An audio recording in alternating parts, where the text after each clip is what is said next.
Good evening. Welcome to the February 2nd Troy City Council meeting. We're now called to order, and this evening we're pleased to have with us Cynthia Kahn from Faith Lutheran Church to give us our invocation, and that will be followed by the Pledge of Allegiance. Please rise. Mrs. Kahn, would you like to come here? Thank you. Actually, the other microphone. Yeah, that's a light. Thank you. O Lord, our God, our Creator and Father, we come into your presence this evening with heartfelt gratitude for the blessings of your goodness. Almighty God, we pause amid the confusion of the world and the noise of the city to come to thee. We are humbled by thy goodness and challenged by your message of love. You do not want mankind to perish but to be saved. You love people of every nation, tongue, tribe, and color. Grant that your peace and presence would fill this room, that we may experience your love, mercy, and grace. We pray for the city of Troy and for this meeting that you grant wisdom and your discernment to all the council members, be the center of their planning and decision-making in the important matters of this city. Grant that we, the citizens of America, may perpetuate the philosophy of government dear to our founding fathers by demonstrating genuine concern and by intelligently supporting those policies and procedures that promise to fulfill the highest concepts of democracy. We thank thee for our political heritage, whereby individuals may express themselves through wise leadership, legislation, and faithful performance of duties and services. May they continue to contribute to good government and to the administration of country's affairs. As individuals, grant us a new vision of causes worthy of support. Justice in a day of attractive wrong and appalling crime. Unselfishness in a time of greed and astounding need. Peace in a time of political chaos. Enable us to see and meet the needs of people with discerning compassion. Give us victory over prejudice and becoming conduct. Save us from weak resignation and costly accusations. Save us from ourselves that we may become worthy public servants. Make us mindful for the needs of others. O Lord, forgive us for taking our daily provisions for granted. You love all whom you have created. In your mercy, Lord, give your daily provisions to the less fortunate. Lead us to share with those who need it most. Bless, sustain, and inspire leaders of state and nation, that they, being committed to justice, goodwill, integrity, and peace, may lead us to the people of the world, may lead us and the people of the world to more godly demonstrations of freedom and faith. Forgive us our sins and cleanse us from our faults. Strengthen us to serve more acceptably and effectively. We pray this in Jesus' name. Amen. Amen. I pledge allegiance to the flag of the United States of America and to the republic for which it stands, one nation, under God, indivisible, with liberty and justice for all.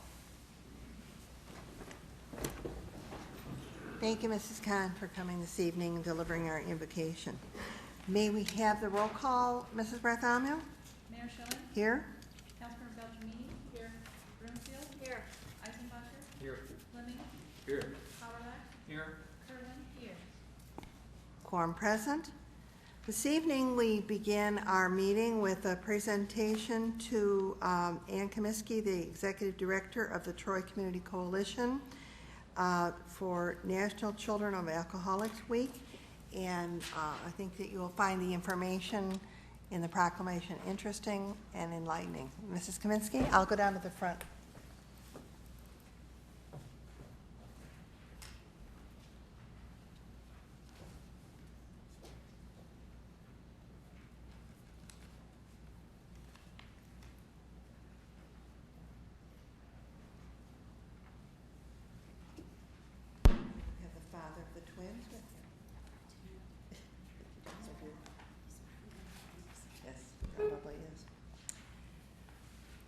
proclamation for National Children of Alcoholics Week, and it is February 8th through the 14th, whereas it is estimated that 1 in 4 children in the United States under the age of 18 is hurt by family alcohol abuse or alcoholism, and that countless others are affected by parental drug use. And whereas there is strong scientific evidence that alcoholism runs in families with children of alcoholics, being 2 to 4 times more likely to develop alcoholism than children of non-alcoholics. And whereas parental alcohol abuse is a significant factor in a large proportion of child abuse and neglect cases. Whereas young children of alcoholics exhibit symptoms of depression and anxiety to a greater extent than children of non-alcoholics. And whereas young children of alcoholics often have difficulty in school and are more likely to be truant, drop out of school, repeat grades, or be referred to a school counselor or psychologist. And whereas children of alcoholics with interest and support from family, friends, health professionals, teachers, clergy, and others can avoid the negative effects of family alcoholism. And whereas the Troy Community Coalition and caring members of our community are committed to helping children of alcoholics. Now therefore be it resolved, the Troy City Council does hereby proclaim February 8th through the 14th as Children of Alcoholics Week in the city of Troy, Michigan.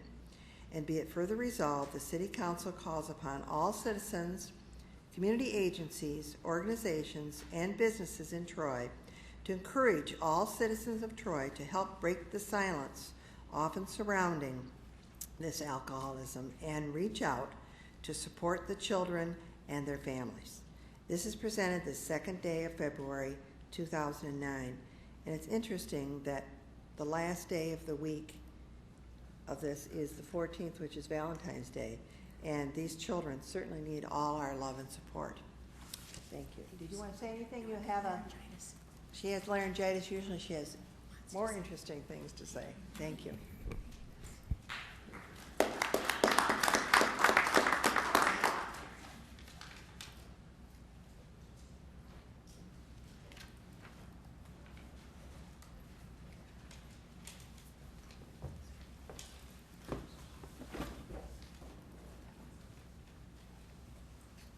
Now this evening we have no carryover items, no public hearings, no postponed items, so we go right to public comment, limited to those items that are not on the agenda.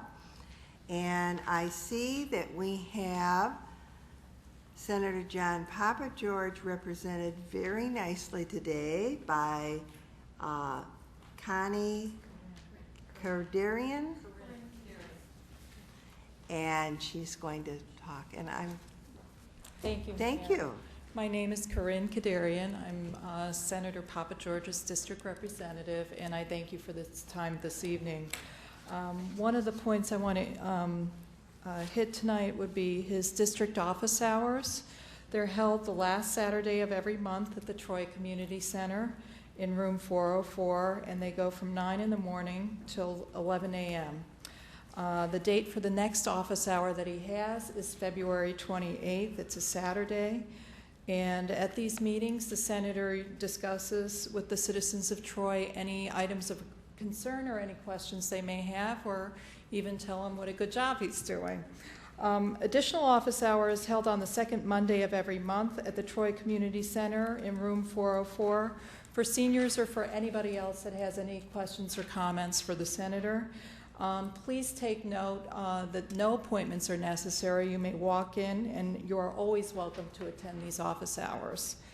If neither of these times are convenient for the citizens of Troy, please feel free to contact me at the district office. The phone number is 248-723-0988, or please call toll-free our Lansing office, which is 1-877-736-1384. I'd also like to congratulate the City of Troy on a wonderful and successful Kaleidoscope Fund program. The city does a wonderful job with the youth, and Cindy Stewart also does a great job. So we want to congratulate both the City of Troy and Cindy for doing a great job. We were happy to participate in this event by donating 300 coloring books for the youth at this program, and the books were not only for the children to have fun, but they had an educational aspect to them too. For example, one of them regarded recycling. Mm-hmm. So congratulations again to the City of Troy. Senator would also like to take this opportunity to congratulate the Troy Boy Scouts Pack number 1712, which is based at Waddles Elementary, for a successful Pinewood Derby that they just had this last Saturday. They asked the senator to participate in one of the races, and we were happy to do so. And the boys did a great job in fundraising because they have a brand new track, and it worked really well that day. So congratulations again to PAC 1712 and to the Cub Master, Sue McDonald. Senator also wants to announce that on February 17th, he will be participating in the Troy Senior Expo. We did so last year, and they had, I believe, over 200 participants, and it was a great event. So we're happy to participate again, and we will be having free giveaways as well as state publications that are helpful to seniors, and we look forward to seeing everybody then at the Senior Expo. And one last point I'd like to hit is the help for unemployment benefits. Senator Papa George announced last week that his constituents can call his office if they are having difficulty reaching the state unemployment agency. This announcement has come due to several problems that some of our constituents have had reaching the unemployment offices across the state. The senator wants to help expedite the process, and the last thing anyone needs to do at this point in time after suffering a loss of a job is to deal with the stress associated with trying to reach the unemployment office. So those constituents are encouraged to contact our office by, again, dialing toll-free 877-736-1384. Thank you, Madam Mayor and the City Council. Good night. Thank you. Nice to see you. Is there anyone else that's here on items that are not on the agenda? Audrey Zambrowski?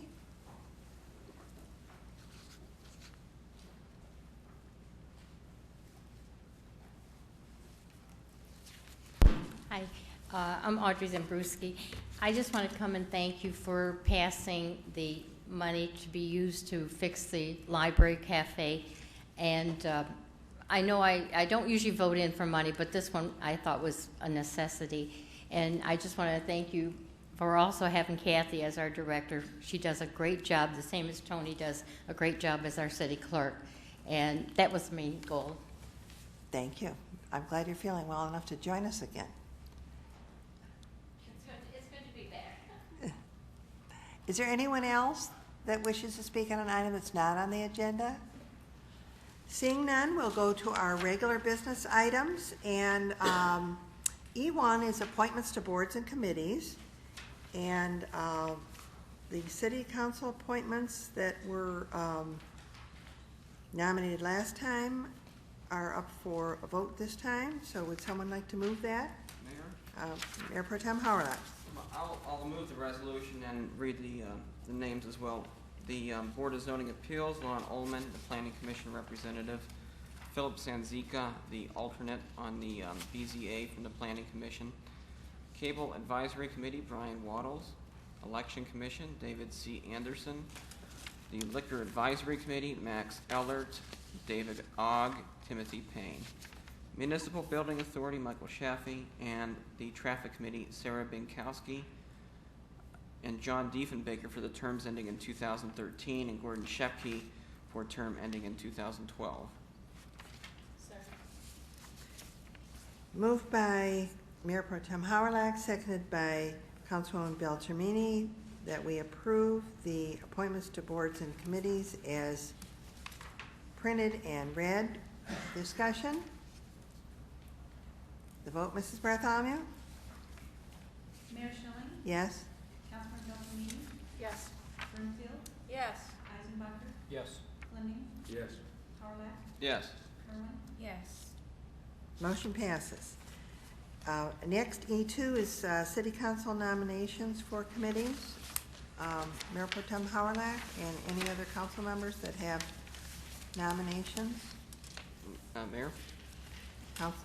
Mayor Pro Tem Howard-Lack?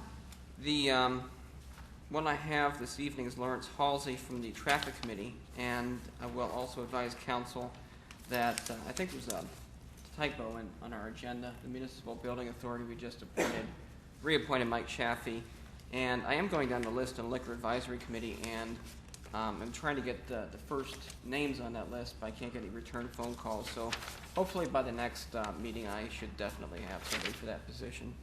So I'll move this one name, Lawrence Halsey, for reappointment to the Traffic Committee. Second. Moved by Mayor Pro Tem Howard-Lack, seconded by Councilwoman Beltramini, that we reappoint Lawrence Halsey to the Traffic Committee. Do we need to bring forward the names of our Deputy City Engineer and our Fire Chief for that committee also? Mrs. Bartholomew, I noticed there's no dates and the chief, but they're listed on the sheet. They have no terms. Mayor, I don't believe that they need to be brought forward. Okay, They thank- go for executive. I know it's on me, I was just commenting because it is listed on the sheet, and I didn't know whether that was in error, that there wasn't. Okay, thank you. Further discussion? The vote on the nomination of reappointment Lawrence Halsey to the Traffic Committee? Councilmember Beltramini? Yes. Broomfield? Yes. Eisenbacher? Yes. Fleming? Yes. Howard-Lack? Yes. Kerwin? Yes. Mayor Schilling? Yes, motion passes. Next, we have the consent agenda, the F items. Does anyone on council wish to have any exempted? There have been none requested by members of the public. Mayor, See, Councilman Eisbacher? F5 and F6, Part 2 of each item. Okay, would you like to move the resolution with those exempted? Yes. Resolved that all items as presented on the consent agenda are hereby approved as presented with the exemption of items F5 and F6, subsections 2 of each item, which shall be considered after consent agenda F items as printed. Support. Moved by Councilman Eisenbacher, seconded by Councilwoman Kerwin, that we approve all the items on the consent agenda with the next vote with F5 and 6, Part 2 of each exempted. Discussion? The vote, Mrs. Bartholomew? Councilmember Broomfield? Yes. Eisenbacher? Yes. Fleming? Yes. Howard-Lack? Yes. Kerwin? Yes. Mayor Schilling? Yes, Councilmember Beltramini? Yes. motion passes. Councilman Eisenbacher, you requested 5 and 6, Part 2. Just being consistent with my past votes, that I strongly prefer to not have the resolution to institute court action for condemnation prior to having contact with each of the property owners and making an offer. I understand from the memo from staff that it's due to a time constraint of the project. So this is just me being consistent with my past voting history. Okay, thank you. Any others? Would someone like to move the resolution? Madam Mayor, Councilwoman Beltramini? I would move Part 2 of both F5A and, F5, all Part 2, and F6, all Part 2. Do we have a second? Support. Moved by Councilwoman Beltramini, seconded by Councilwoman Kerwin, that we approve item F5 and F6, Part 2. Discussion? The vote, Mrs. Bartholomew? Councilmember Eisenbacher? No. Fleming? Yes. Howard-Lack? No. Kerwin? Yes. Mayor Schilling? Yes, Councilmember Beltramini? Yes. Broomfield? Yes. motion passes. Next, we'll go for, that concludes consent items. We'll go, there's memorandum about future council agenda item and council referrals, council comments. Anybody have any items to bring up this time? Okay, and the minutes are here. Madam Mayor, Yes, Councilwoman Kerwin? since, if I may, since Executive Director Ann Comiskey lost her voice, I simply wanted to point out how important some of those programs are.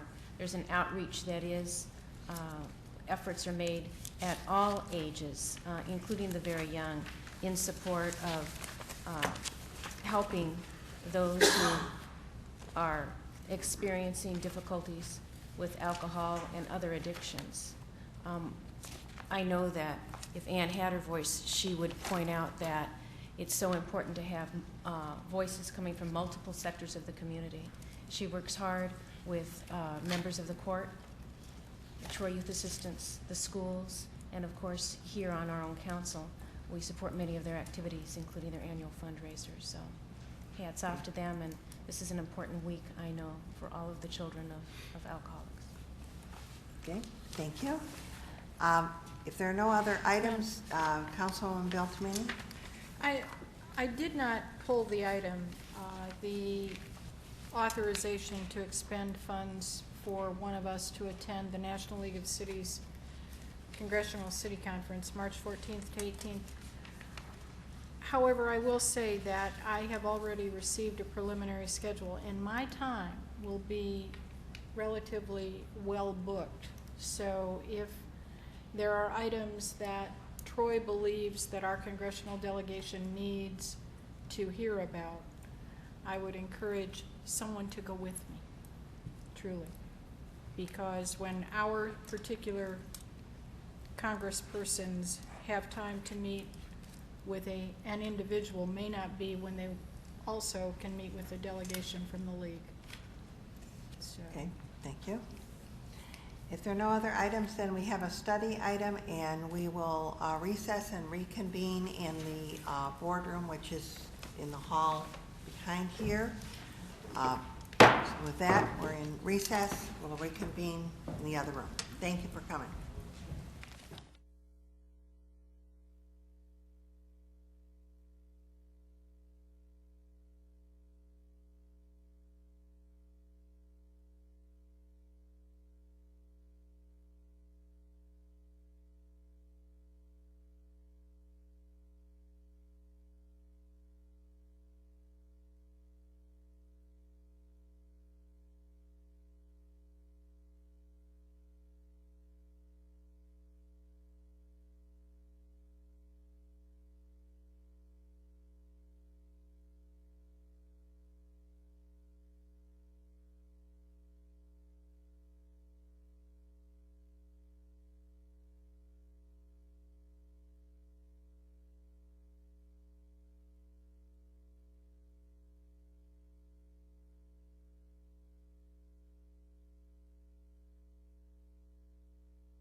begin the budget, and this is the continuing discussion that we've had, and council members received some more information on the table tonight that some of resulted from questions that folks had asked about certain items. So we'll begin by turning it over to Mr. Nelson for continuing our discussion. Just, Mayor and members of the council, just go through briefly some of the additional information that we've developed. I'm sorry it took so long to put some of this information together. It was kind of the last minute rush of trying to get things together and try to come up with items that might reduce some of the deficit. As it's stated in the memo from myself to all of you, we got some new valuation totals. They're just about completed, and it appears that Troy could lose an additional $100 million in taxable value. That total computes to a reduction of about $600,000 in revenue, or a projected general fund property tax revenue total of about $33,500,000. That's down equivalent from what it was last year. The $600,000 total added to the previous budget shortfall of $1.474 million now gives you a total shortfall in the general fund of $2.074 million. We took several factors into consideration and trying to make sure that we hit your priorities as well as maintaining service levels as best we could. We provided somewhat of a breakdown or plan that you could consider that would erase the deficit for the next or the coming fiscal year. Those items included utilization of some of the budget stabilization funds of $250,000, a combination of layoffs and early retirement incentive for employees, total of $1.521 billion. And then there were some others on the list of revenue enhancements that we have not received council action yet that we put on there. If you choose to implement those, that would take care of the deficit. If not, we'll have to come up with some other means to meet that. I believe it's a little over $200,000.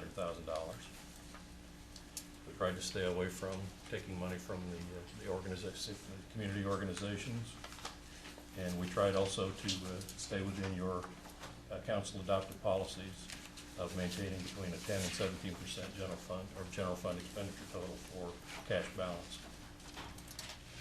If you have any questions, be happy to try to answer those. Councilwoman Broomfield? Yes, thank you. Mr. Nelson, please. Take $250,000 out of the stabilization fund. What's left in there? It's got a $2.1 million balance. If you take that away, it leaves you with $1.85 million.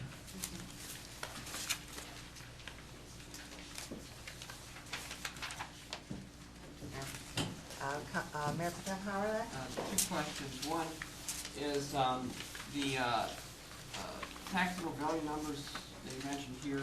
I presume that's going to affect the following year, the 2010, 2011 budget too. And Yes, sir. we were looking at a big number for that year, even with what we do now. Right. Where are we with that year, roughly? I know it's kind of far Roughly, off, but roughly, you're probably going to be looking at a 5 to 5.5 million. yeah, we're still in that 5-6 million range. Yes. And the second question I had was, do we look into the, using some of our community development block grant funds for the community groups so we can free up some of our general fund budget? Yes, we had looked at that earlier, and the answer was no.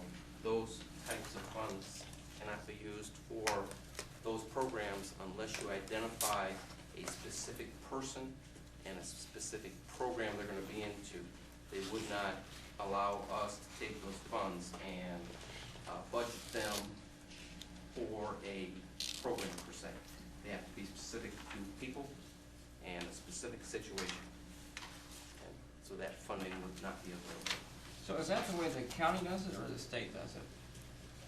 That's the requirements that come along with the funding. Because the federal funding doesn't require that, so I'm curious as to whether or not that's, because the grantee, I think, is either the state or the county, and we're, my understanding is a sub-grantee on that, isn't that correct? the county runs the program for those funds, and that's where we gather our information from. The information that was transferred to us, our understanding was that came from HUD, Okay. their regulations. Councilwoman Beltrame? Given that information, though, it would seem to me that the funds that, if there's enough money in our pot, so to speak, the funds that youth assistance uses for camp building skills and those sorts of things might be eligible, because those families might fall under the guidelines, but there's no guarantee that in any given year that would happen.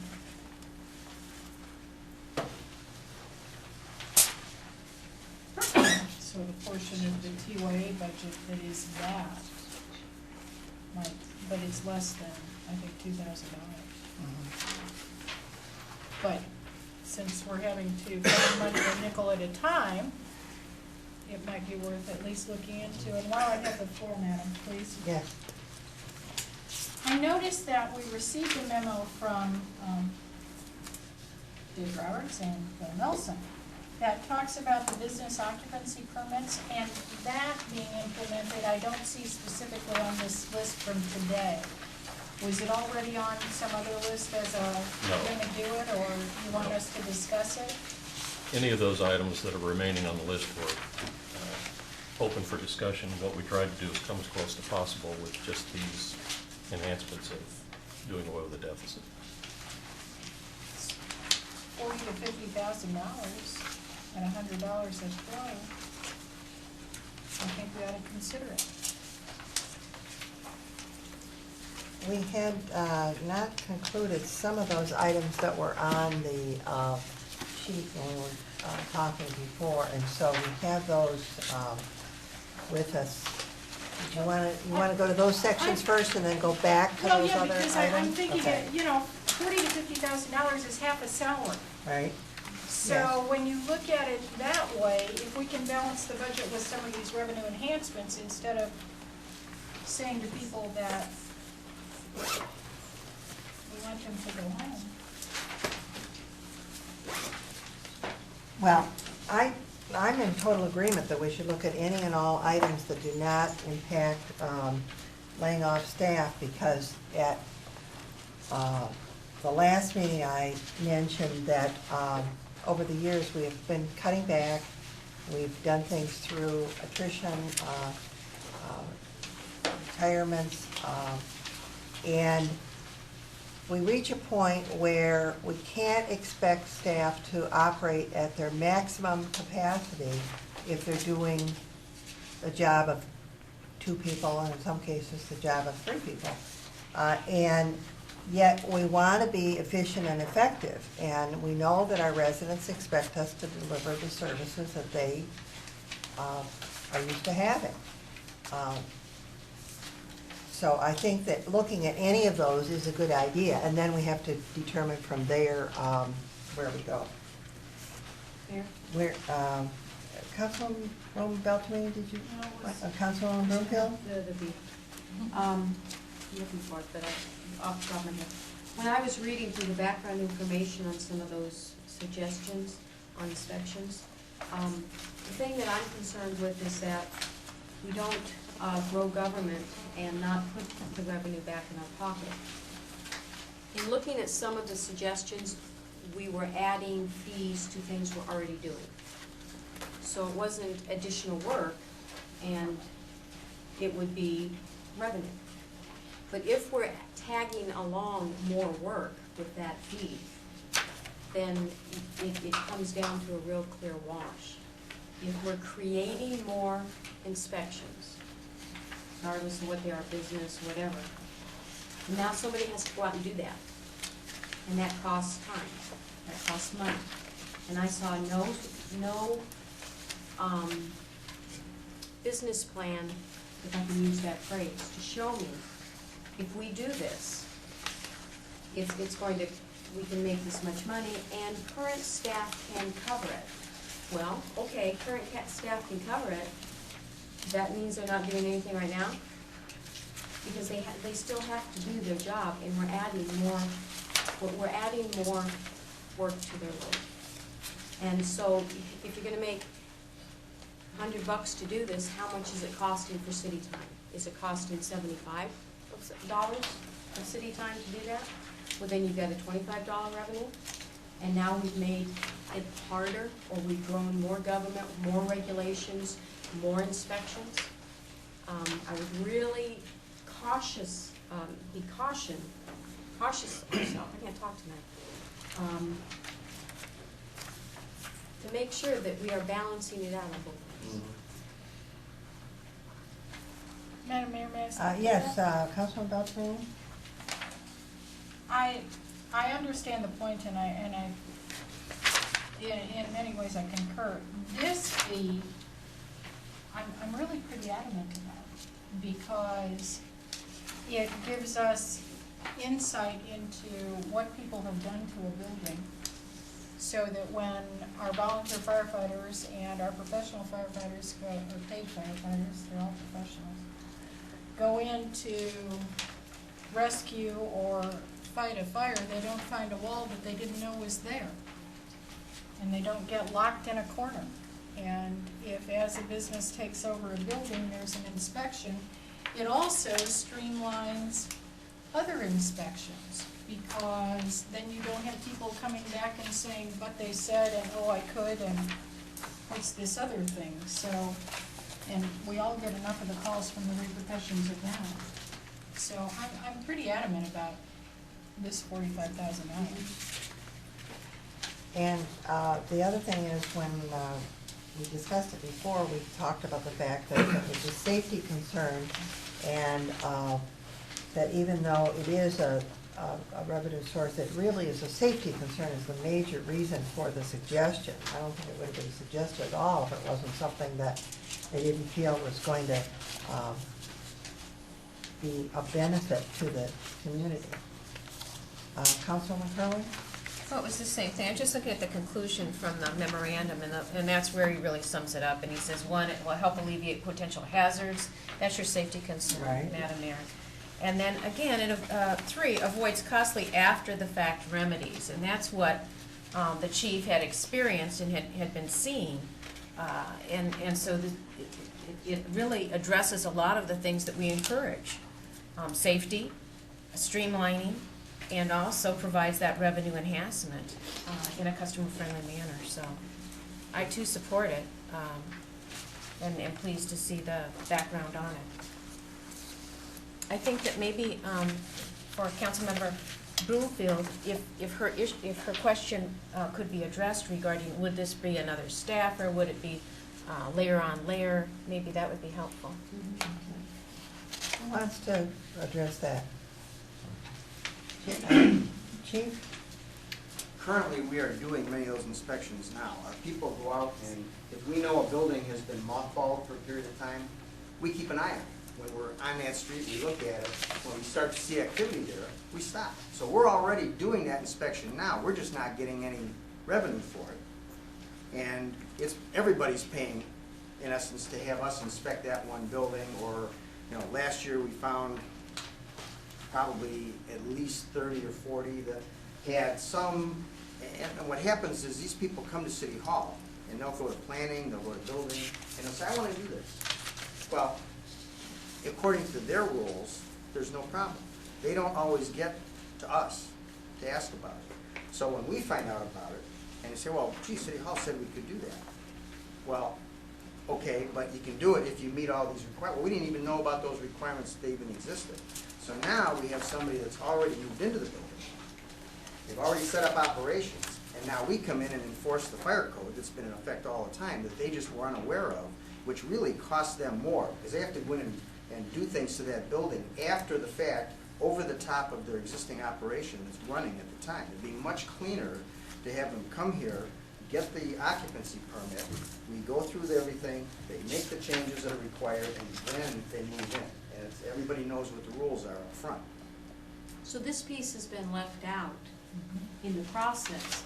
It really isn't about generating money as much as it's a communication problem between new businesses coming in and going into the building. We had proposed this, we discussed this for probably at least 5 to 8 years that I'm aware of, because the problem just keeps occurring. And these are new businesses coming in, and this piece is not just, it's not in the sheet that they have to follow.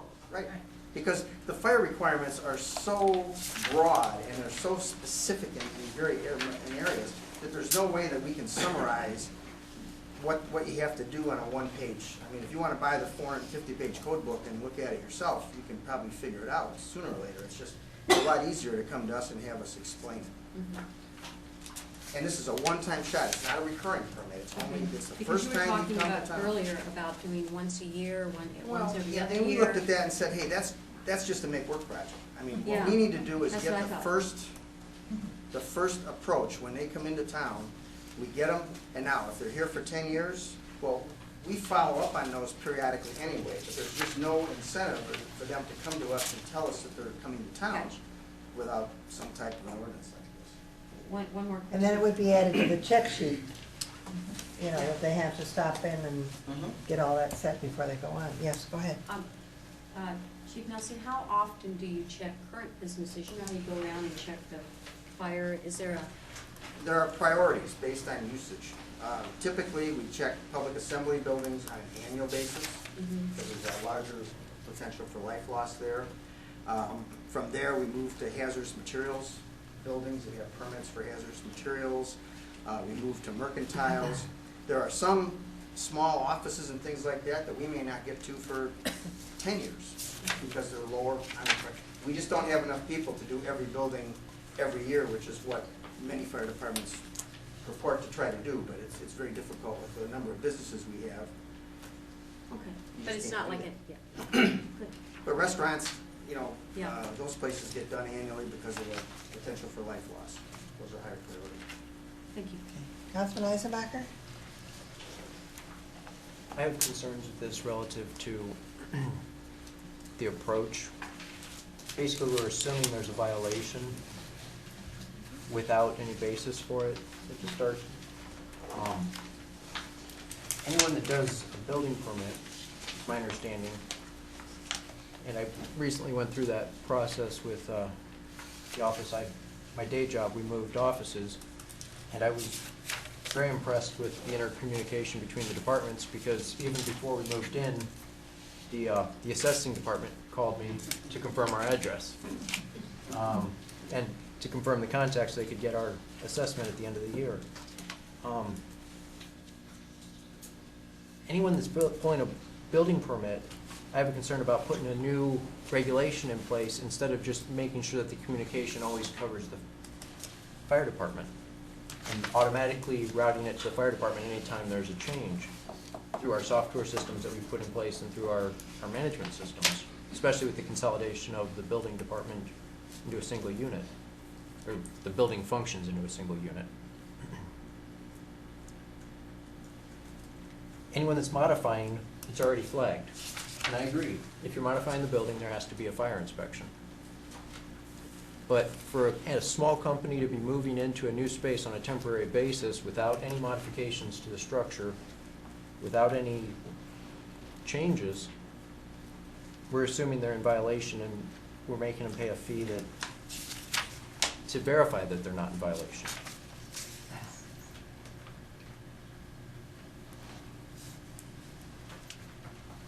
Mayor. Further, Mr. Nelson? Did Mr. Steinmeck respond? Mr.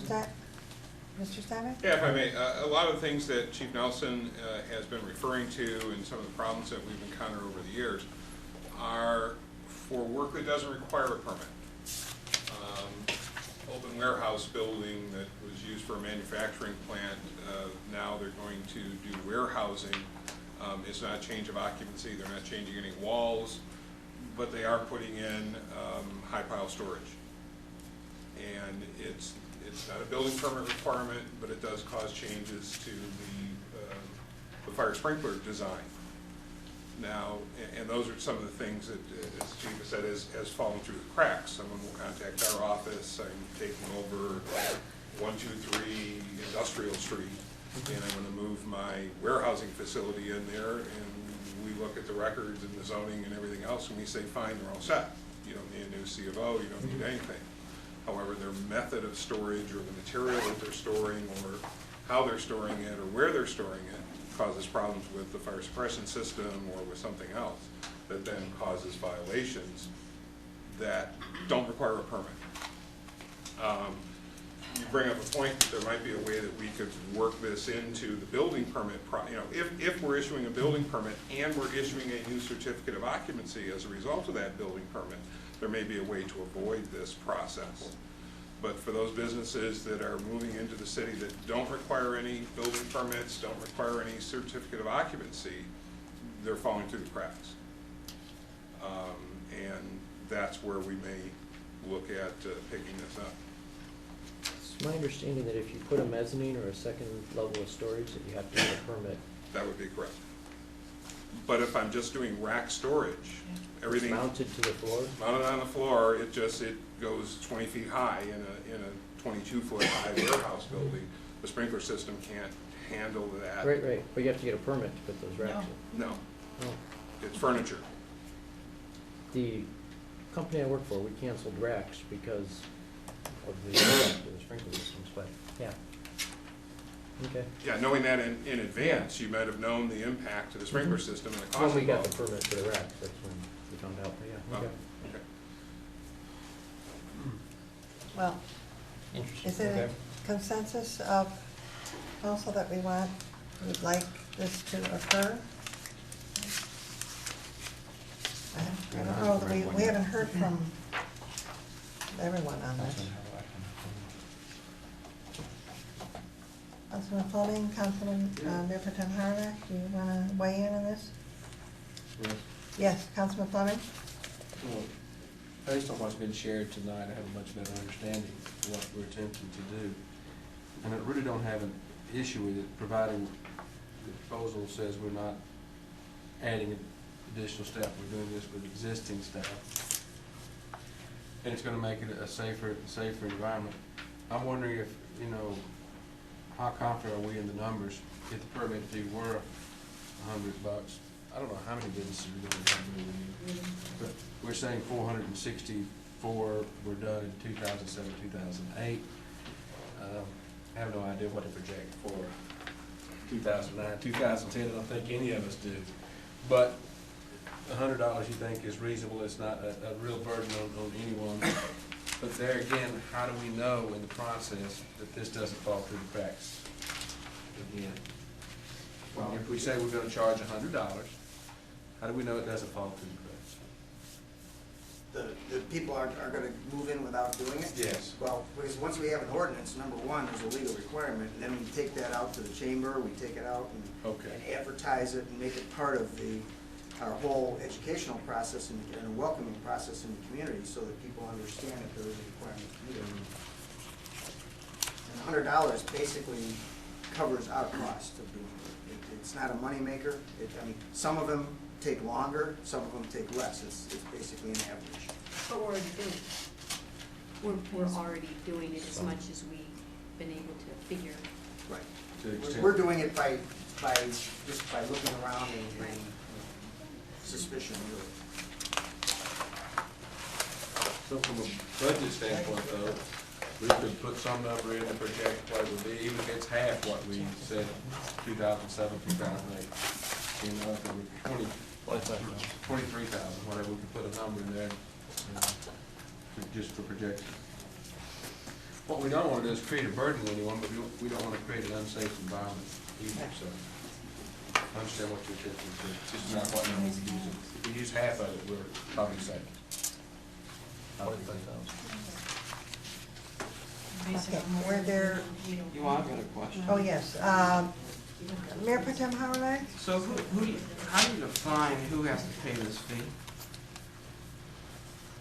The assessing department keeps track of new businesses, and that's where we got the numbers from. So basically, what we would do is if you were a business and you were moving into a new facility or another facility in Troy, you would come in and fill out the application and basically pay the fee with whatever information you require in order to be able to assess what you're doing. What if my business has no personal property? If it's all leased, and the lessor's paying the property taxes? The things we're gonna have to work out. No, I mean, same way we do it today if you have a fire protection permit or anything else. I mean, it's just a question of becoming aware of it. And I think most of that's gonna be more educational than it is from an enforcement standpoint. I guess my bigger concern is, you have a lot of real estate businesses that are operating on the same address, and they might have 70 or 80 LLCs or corporations that they run. Do you want each one to pay permit? And if not, how do you make it fair? It's whoever, I think it's a relatively small percentage. What we're concerned about are industrial buildings, commercial buildings, and things like that. Office spaces can have 100 DBAs operating out of a one-person office. Yeah. That's not what we're focusing on. What we're focusing on is facilities and buildings. I mean, if they're in the top of Troy, we inspect that anyway. So, I mean, there may be some that we're gonna have to work out the rules for how we're gonna do it. I mean, Now, what about somebody who's an attorney and they basically have an office in their study at their house, and they meet people on their site, so they don't really have an office per se other than their house. Do you want to inspect that the house? doesn't, single-family dwellings are beyond the purview of this. Okay. A bigger concern, or I shouldn't say concern, but a potential problem is, this is one shot, and the onus is on the tenant more so than the landlord. You get a business in there, and 6 weeks after you inspect it, they decide to do something and don't notify you.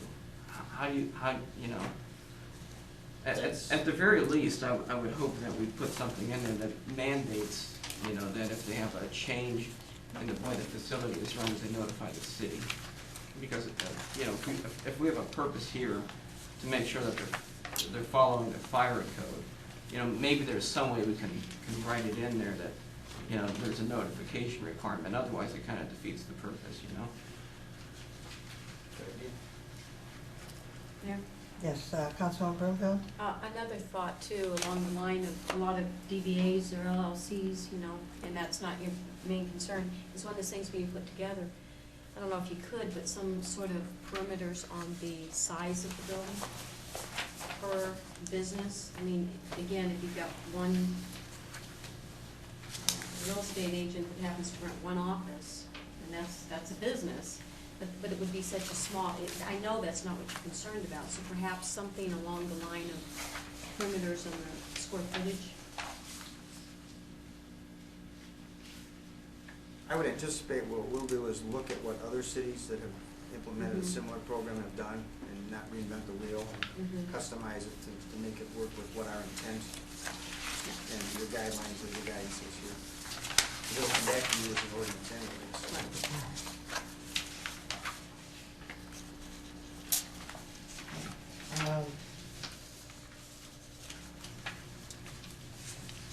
I think we need to know if we have a consensus on this item before we move to another one, so. Councilwoman Beltrame, do you want to? My only thought is, rather than using 2007, 2008, I guess I'd be more prone to extrapolate 2008, 2009 numbers, because they'll probably be a little more conservative from what was required, yeah. Doesn't help my case any, but I'm gonna be accurate.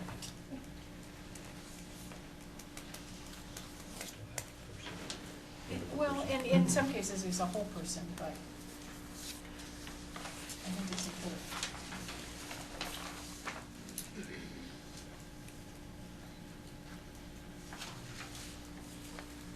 The rest of you feel comfortable with doing that with the 08, 09 figures?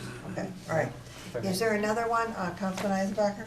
Just to clarify, as long as those three items that were pointed out by Councilman Howrach, where single family doesn't apply, multiple DBAs doing business as at a single Right. location Yeah. wouldn't apply, and then not for small businesses, micro businesses that Councilwoman Broomfield pointed out,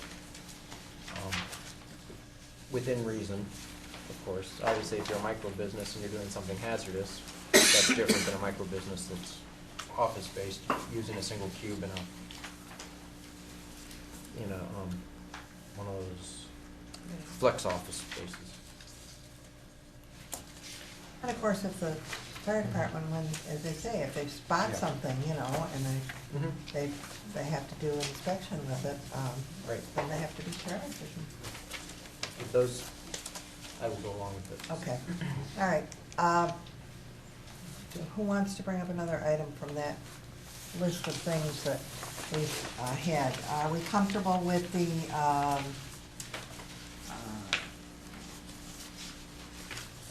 property damage auto crash fee and the surcharge and the traffic tickets and the auto injury accident recovery fee and the reduction of right-of-way mowing from 6 times to 3? These are all listed in the memo, the February 2nd memo. Okay, we're set with those. Were there any others for, oh, I'm sorry, Mayor Potahara? Just a couple clarifications. Last night, I don't want to be accused of leading anybody on here, but I think these are too many fees. I'd rather just try one. I'm talking about the 3 property damage, surcharge on tickets, and auto injury recovery fee, because in addition, there's going to perhaps be an increase in the general tickets anyway for the memo that we received as part of this. And I'm not in favor of just deluging the whole series brand new fees. We're not even sure how they're going to work. But I think I'm in the minority of this. I just wanted to say that I'm not in favor of all 3 of these new fees. And then with respect to the item we just discussed, I'm personally not in favor of allocating or saying that I'm going to move forward with this because I have yet to see the ordinance. And in concept, I think it may be a manageable thing, but I just think it's way too premature for me to say that I'm comfortable with something that I can't see the intricacies of. So I just wanted to express those thoughts to you. Okay, anybody else on those items? Are there items then that are on the, I'm looking at the January 28th, January 21st latest budget number memo, where it has the charts with the lime green boxing of them, and some of them we have more information attached, and some of those we have not made a decision on yet.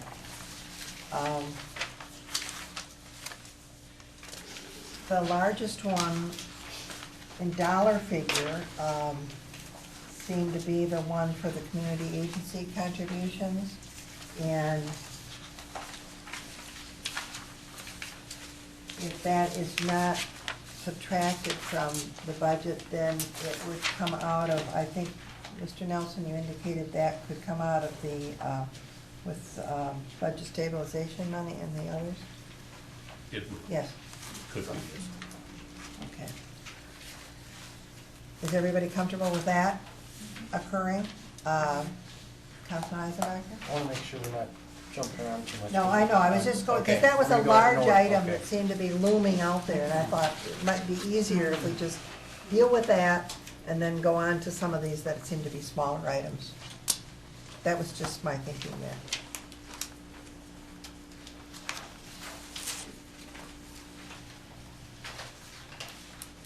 You are going down the line, and that's fine.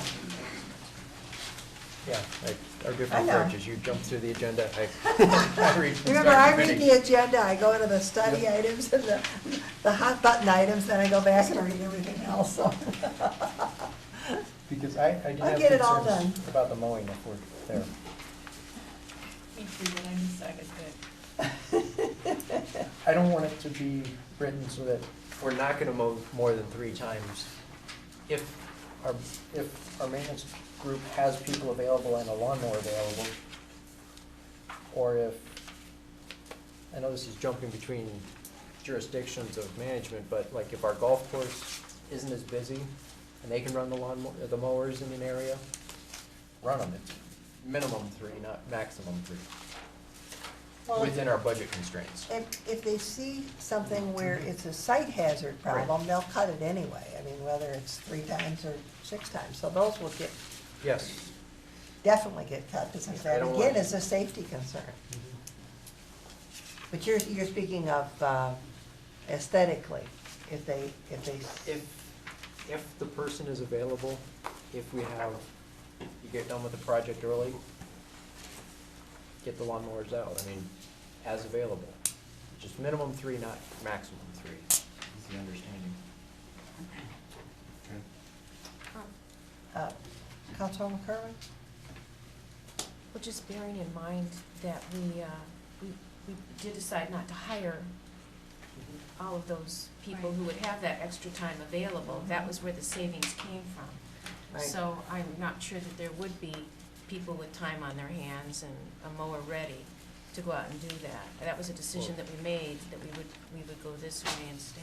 You still have the full-time equipment You- operators. You have some full-time operators, but the seasonal staff that routinely cleaned all that stuff up are pretty much Yes. gone. So, Well, I think it would the depend 3 on the minimum would scheduling. work. Yeah. I'm just Right. wondering, in honesty. likelihood is- Yeah, that's what I'm thinking. Okay. Mr. Nelson? I guess just for clarification, that's contract mowing, and if you're talking about us Oh. picking up the slack, if the Yeah. contract goes for 6, Contract was for 3. I mean for 3. If it's contract mowing and we have a site problem, how do we deal with it? Site problem, we would take care of. Yes, we Okay. go out on individual complaints Right. across the city, no matter if it's mowing, trash, sinkholes. Those issues are emergency situations that we take care of on a daily basis. Okay, so 3 contract.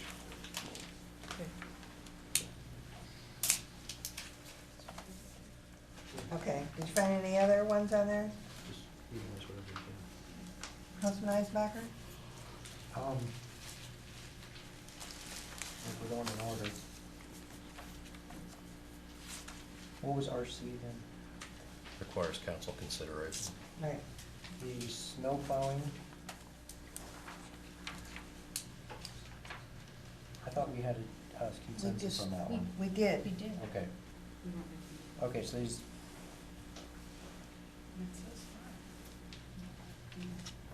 I thought it was deleted. It says delete. That was our decision. Right here, removal on overtime city Oh, property is. I'm looking across wrong. Okay. 2 lines up. Yeah. That one I have concern. Read it. The light snow plowing of subdivisions to straight time with minimum overtime, is that the one you're looking at? Yes. I thought that was different from what we discussed. I thought we had said no to that. We had talked about the city hall and what have you. City facility. Yeah, that's a different one. Right, That's okay. that's down Yeah. This one we 2, hadn't finished. right. so, yeah. That's down 2 items from there. That's no snow removal on overtime on city property. And you're speaking of the light snow plowing of subdivisions in straight time with minimum overtime. Yes. That's the one with the RC, and it's 30,000. Because this is something that, Of course, you know, we can't judge everything by this year. right. Oh, yeah, we won't be snowing on the light snow year. That's what we or said last plowing year. year. Yeah. Yeah, it's not supposed to snow in tight budget years, you know?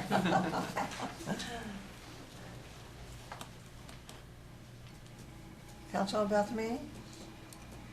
Again, I Signals, said it a month ago, and I continue to say it. I think plowing snow is one of the things our citizens expect us to do with their tax dollars.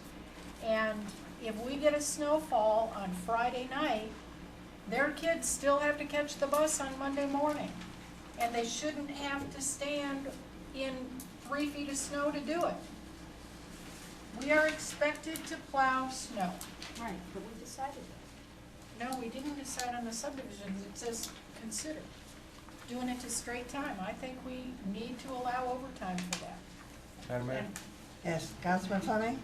I recall that discussion, correct me if I'm wrong, and we agreed that we would plow, but there was a minimum amount, was it 4 inches, 5 inches, I forget. Right. Yeah. Mr. Murphy? Yeah. 4 inches, and we said that was a safety concern, Right. and that if it snowed 4 inches or more, we would clear the subdivision because it was a safety concern. That's what I thought. Yeah. That's what we discussed, it is. Delete. So we delete. That So changes that the one- RC to a delete. Right. So that we adjusted it, okay. All right, Boards and committees. And we got rid of banquet. Yeah. That's what Troy Days is for discussion. the reevaluate the Troy Days event, including size, location, duration, and purpose. I know that the committee did meet and talk about options that they could, come out with if, there were some adjustments needed, but again, we've got this year where we had the rain out, you know, so every year's That's more expensive than usual pattern here. than holding it. Well, also I saw in our meeting minutes on this agenda from our Ethnic Issues Advisory Board Mhm. that they are reconsidering their 10. Right, So I guess, that's the kind of feedback I think we need, right. people doing it more so. I know, Yes, Ms., Councilwoman I know Kerwin? that we give, we give a lot of staff time. That's our majority of our cost. Huge amount of staff. That's Right, the cost. because we're not doing any Because we're not, upfront money. the money isn't, we no longer give money, do we? Cash, I mean, invest in cash, so it's really staff. Yes. We But that's money. absorb a lot of the regular straight time. Most of it's for overtime hours for police, Right, fire, and right. public work. We absorb regular time hours that people come and work on. Right. And I know they've added things which are fun and interesting, like the fireworks, but then, of course, it takes staff time. Those were sponsored, I remember, That was, but we have Yeah. staff then. oh yeah, sure. Well, do we want them to cut back on what they're doing with Troy Days? And then if they cut back, that would cut back on the amount of staff time that's involved. We already cut back the budget this year, I believe. I thought they were already almost break even, not Yeah, assuming again, no we rain cut events, back on right? budget. What I'm saying is, did you want them to cut back on activities that they do so that would cut back on staff time that is used? I don't know, we haven't, because it says discuss it. I'm just bringing it up. One of the other points we discussed was more flex time instead of overtime. Like, if we have a Saturday, or Thursday, Friday, Saturday, Sunday event, Monday, Tuesday, Wednesday, city holiday to make up for it potentially. So basically, you'd be trading weekend work for weekday work. More, That's a union issue. I think That's it's a contract- negotiated that's a contract issue. that's something we could propose Is it something, for fixed events, not for emergency events. hmm? I don't know if you wanna. Mr. Alvarado, what? Peggy Sears. Oh. We got Peggy back there, okay. Provisions are gonna prohibit changing from the overtime payment to flex schedule, if you will. And I'm not sure, quite frankly, even if the contracts provided that, who could better answer that, if it would adequately service what we need. Okay. The second part of that, Right. in addition to that, is that we do have a significant amount of work to be done in the park. And this event particularly, Monday, Tuesday, following the event. Right. So in this case, flex time wouldn't necessarily work. Right, yeah. Councilman Beltrame? I guess my next question is, if there was some downscaling of Troy Days, either in hours, in days, in number of tents or events, would that assist us with the overtime and the straight time that we're paying now, such that it brings a little back into the budget? Yeah, because there is no dollar figure attached to this There item, is no dollar, but if so we we're don't absorbing know. that straight Right. time, and there's a certain amount of overtime that must be paid, and yes, I think we charge Troy Days for as much of that as, given whatever they make that year, they can pay. But, again, if it means cutting back the city festival a little bit to maintain the level of service that we have in all of our departments for the rest of the year, I'm pretty much willing to consider that. Councilwoman Broomfield? I know. We won't sit together next. Because they're next to each other, that's hard. I was looking over you. I'm inclined to agree with Councilwoman Beltramini in terms of looking at the potential of scaling it back for a number of reasons, not just this. I mean, it started out as a Troy Family Festival.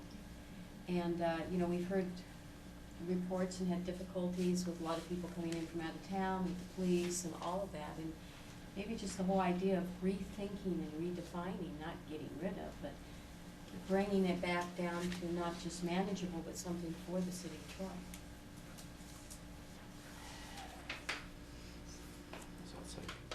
It's gotten so big.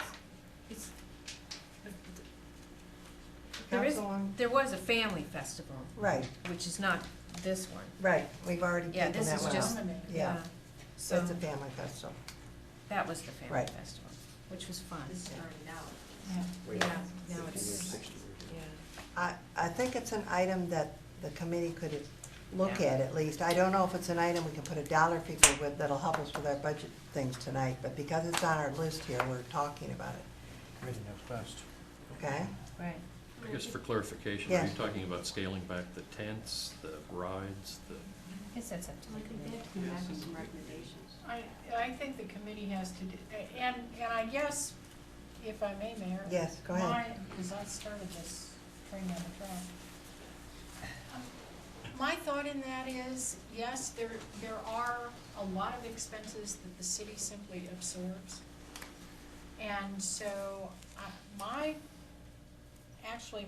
priority would be to look at those kinds of things first. What is the highest? And then have the Troy Days Committee discuss the fact and see which items they want to scale back. Yes, I And quite agree. honestly, do we really need vendors from Livonia in our tent? I'm not really following you. I mean, if they're paying for the tent. Yeah. But that's where I am, is could that tent be smaller, one that we could readily rent, if it was just Troy family businesses instead of from all over the region? That's where I am. Okay. All right. Hopefully the tent pays for itself too. Are there any other items that you want to bring up that either had more information or an RC by them at this point? Yes, ma'am. Councilwoman Beltramini? And I hate to appear thick, but the fact of the matter is, I need Mr. Steinmack to kind of walk me through the single-family rental inspections, what that would do for us, and how it would work. And I guess in all of this, kind of like Councilman Howard, I am assuming that if we say go ahead and do these things, that the ordinances to implement them will be on the table at the same time or before we approve whatever budget is coming, so we know how it will work. Right. So, okay, You want more clarification from his yeah, I 20th got the memo, memo, I read right? it multiple times. Okay. Madam Mayor. Yes. And I guess as with the business occupancy licensing, certainly the first part of the program is going to be an educational piece. We've got to get the word out to people who would be affected or by this inspection process. But it would be operated very similarly to our multiple family residential inspection, that on a biannual basis. Single-family detached residential units as well as duplexes that are offered for rent, whereby the occupant of the unit does not have control of the building. They would be required to do a biannual inspection. We would apply the provisions of the property maintenance code, same way we do with the multiple family residential inspections. And we would ensure that that unit meets the minimum standards for an occupiable house in the city. That deals with, working equipment, furnaces, water heaters, and such. It requires, for state law, it requires smoke detectors and other things that we would verify as part of that inspection. We would do so on an annual, or excuse me, a biannual basis, and then issue a certificate of compliance. That would be good for up to 2 years unless there was some complaint that we received that there was some issue or violation there that needed to be looked at. And it's your thought that this would, in essence, pay the fee for some things that we aren't doing now and add about $25,000 to your budget, you think? Actually, when the chart was originally done, we put a number in there of 25. After looking at what other communities are doing and charging for this, it's probably more like 75,000. It would be done with existing staff, certainly based on our current level of activity and inspections. We could do so without adding any additional staff, and you know, the educational piece certainly would take a little effort beyond what we're doing currently. Okay, thank you. And at one point, I know you indicated that there are quite a few communities that are doing this.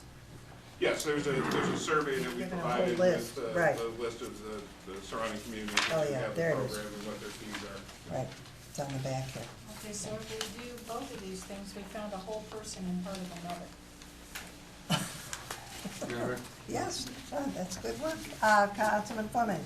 I have a concern with these numbers, and if I'm understanding this right, we'll be inspecting about 1,000 units a year. We, based on the information that we don't have exact numbers, but based on the information that we can gather using similar data that we can gather, there's about 2,000 dwelling units that are non-owner occupied or rental dwelling units. If we do them on a biannual basis, it will be about 1,000 inspections per year. And that's what it is, 1,000 inspections, $75 per inspection, 75,000 annually. To me, this is a ton of work, and $75 per inspection. You know, going back to a point that was raised earlier, if we already have the staff in place, then we're not going to add additional staff. What we're doing is creating another level of inspection, another level of government. We're passing the fees on to the owners of the apartments. They don't pay this, they pass it on to the people that are renting the apartments. No, single family. You know, or single, they pass it on to single family, they pass it on. If it's single family, whatever. The landlord's not going to absorb this, he's going to pass it on. And people are already strapped for cash. We're just adding another $75 onto someone that's having to rent a place here in Troy. And we're creating another level of government, more government, and passing it on to keep people busy. That's what I said, to keep people busy if we're not adding staff. Well, if you look at the chart that indicates which cities are already doing this every 2 years, we've got and how much they're charging. Berkeley, $200 every 2 years. Birmingham, $125 every 2 years. Ferndale, $65 every 2 years. Hazel Park, $200 every 2 years. Madison Heights, $90 every 2 years. Royal Oak, $100 every 2 years. And Warren, $125 every 2 years. They are doing a single-family residential inspection to make sure that the single-family homes are in compliance, and there aren't things that are going to be of concern for the people that are the rentals. Councilman Eisenbacher? I am adamantly opposed to this one. I'm also adamantly opposed to the rental unit one, but we're required to do that by state law. I believe we all took an oath to the Constitution. And part of that Constitution is unreasonable search and seizures. And I think it should be abundantly clear that in America, with very rare exceptions, government officials cannot constitutionally enter a home without either residents' explicit approval or a valid search warrant. And if we pass an ordinance along these lines, in essence, it makes it so that it's easier for our inspectors to get into the property than it would be for a police officer. A police officer would have to go to a court, get a subpoena, say there's suspected drug activity, etc. No, I wouldn't. Well, you'd have to do, you don't have, Managing property was something I did for a living, so. but if it's not, if you don't have permission of the property owner and you don't have permission of the person living in there, you need to have a court order.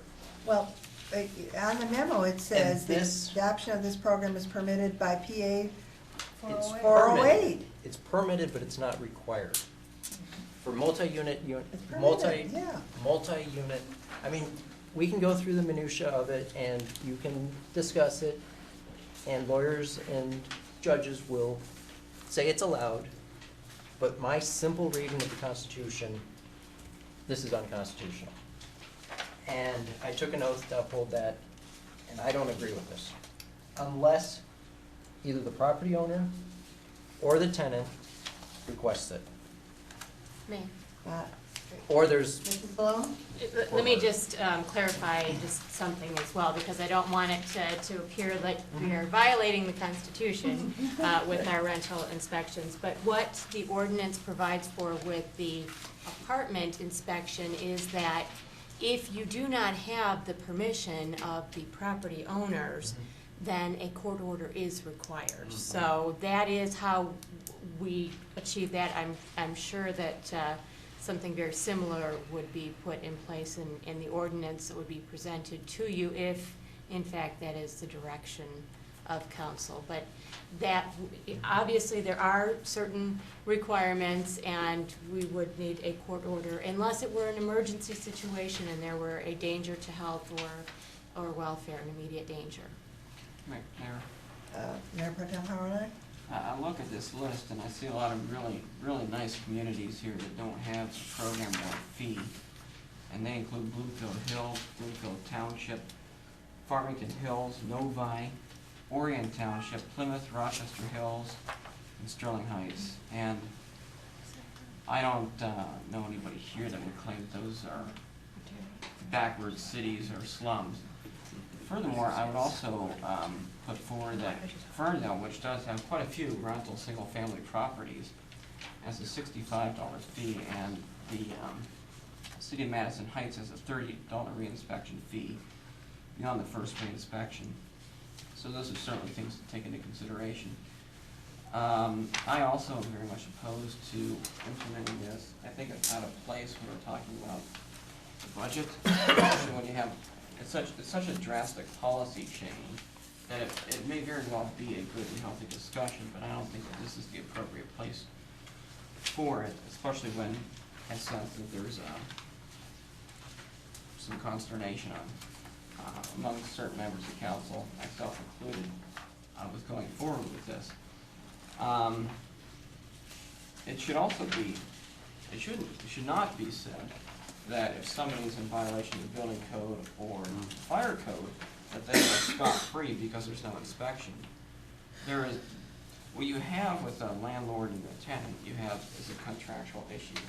If that landlord is not maintaining that property per code, then that landlord is certainly liable for anything that should happen, or the tenant certainly has a right to report that landlord as well. Nobody forces me as a potential tenant to live in a particular piece of property. It is a choice that I freely enter. And it's my responsibility, and I'm just using myself as an example, it is the tenant's responsibility to do those investigations.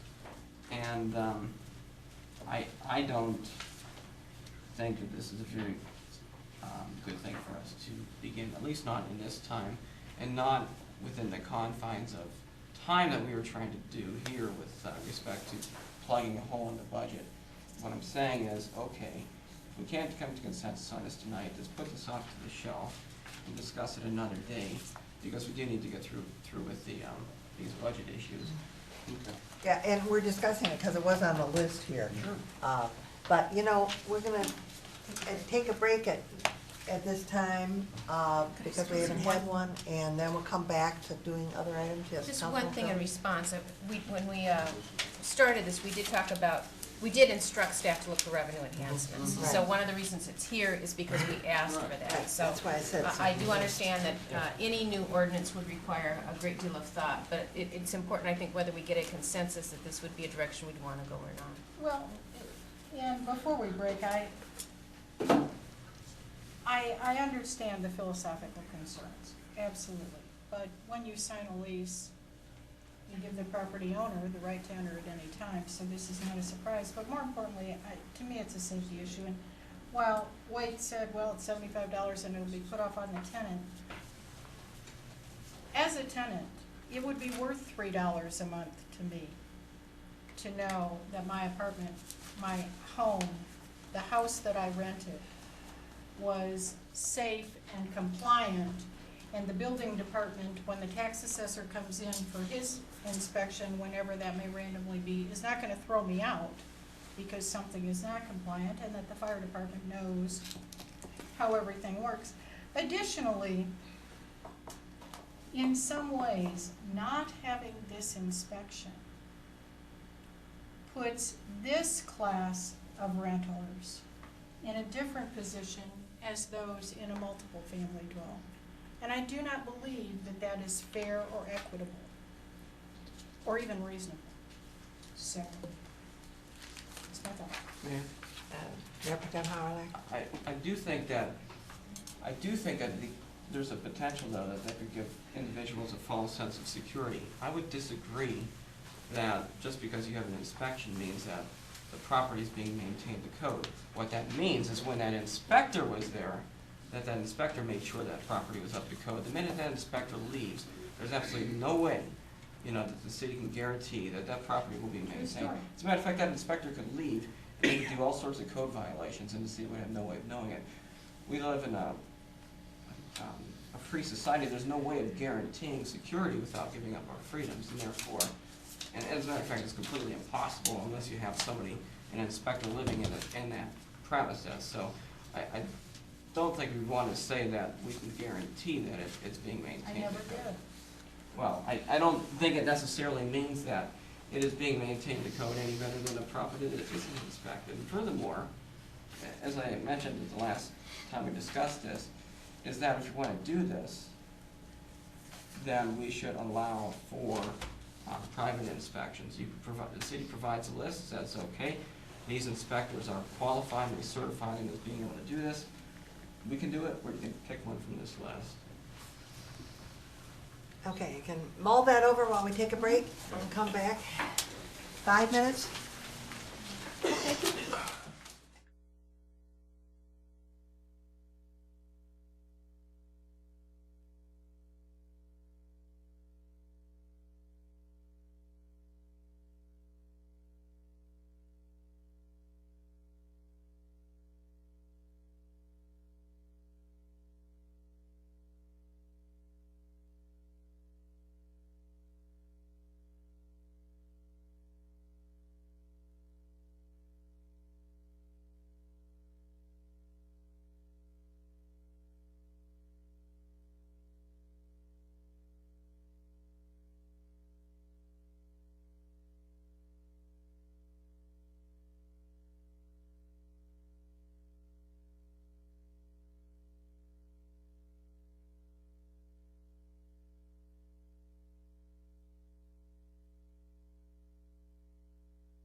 session, and we left off, we were going to the details on the list, and I think we pretty much covered all of them. Did I miss any?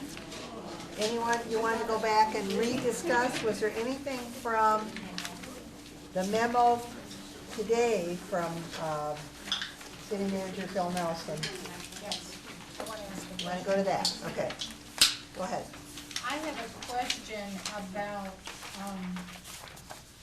the layoffs and the incentivized early retirements. Of this 1.5 million, what percentage of that is an incentivized early retirement and what percentage of it is layoffs? It's half and half. How many people is that equate?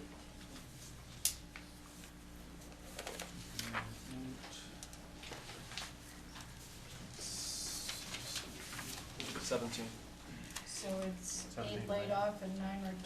total. It's within the incentive and the layoff issue would be 17. There's 9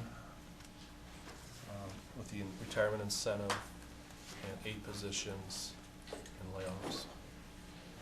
And that's in addition to how many positions we've already deleted over the last?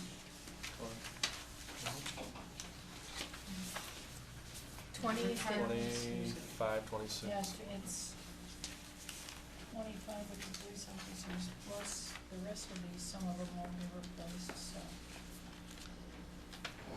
Yeah. So that's down 34 people, that's down 8% from what we were 4 years ago.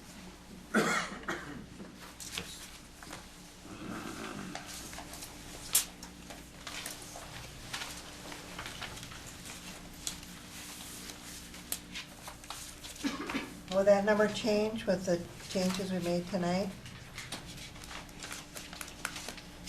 No. Can't salvage even one of them? If I could Yes, make a statement. go ahead. We tried to keep it to this year's budget, but next year's is going to be worse. And what it really comes down to is next year, you won't have the early retirement incentive package, and you won't have the special assessments. But the only thing you can do is take money out of reserve from capital construction or something like that to buy down some of that. But again, that's a one-time buy down. You're going to be looking at substantial layoffs for next year, as that is the biggest portion of the budget in general fund. Now, with this, there's, you had mentioned in the other memo about taking 0.25 from the capital construction budget? Yes. It's not. Pardon? It's not listed here No, on this it's not. memo. This was just, again, this is just basically to wipe out the deficit. Okay. So, I want to discuss doing that portion. And what would that do? I might point out also is there's going to probably be a deficit in the refuse and recycling fund for next year. So you may have to take money from capital construction to transfer to the refuse and recycling fund to buy down that deficit there. So you're not recommending that we do it now for this, because you think we're going to need it for that? You're going to need it for that. Is refuse paying for itself this year then, with the reduction in gas No, we price? knew that. We talked about that But last year. the gas price was different at that point. No. We've committed well, Yeah, when we lowered it, we discussed about the fact that it was, that cost was going to go up. Gas was $4 a gallon. That was, No, it was not. that was even before the That's gas not true. went up, David, when we discussed it. We're about using 264,000 of fund balance and refuse fund this year to, I thought when we reviewed that, what page is it? 231. That it was flexible based on gas, the gas factor that's in our contract. Part of it is.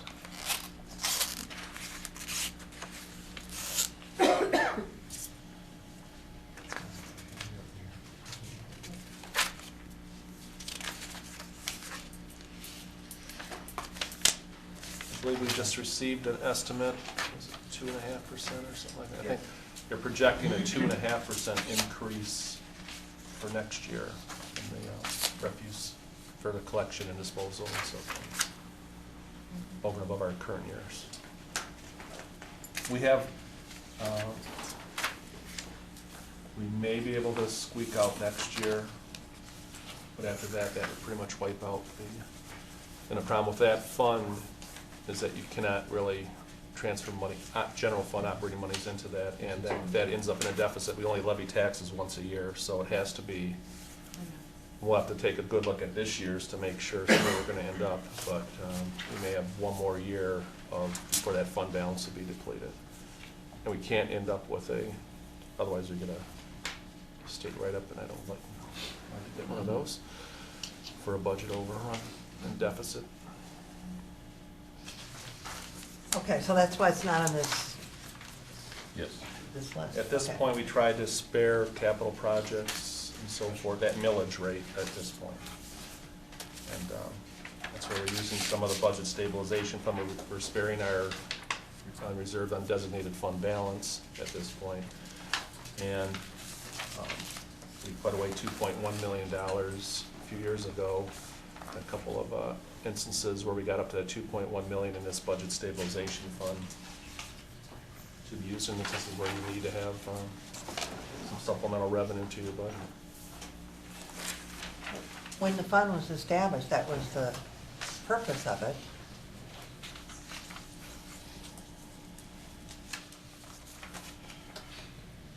Now,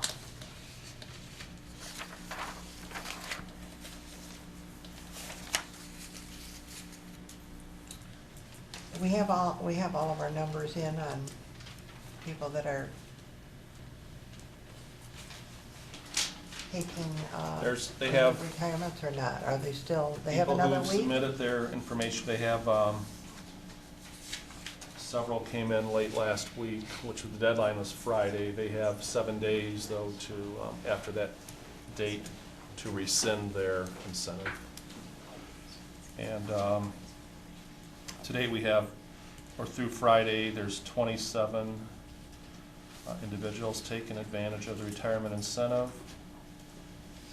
and 9 that would be not replaced at this point out of the 27. Usually though, when people start that process, it's very rare that they turn around, but you allow for the time. It's I a mean, major life event, yeah, so it's, you never know. Life does change, that's right. Okay.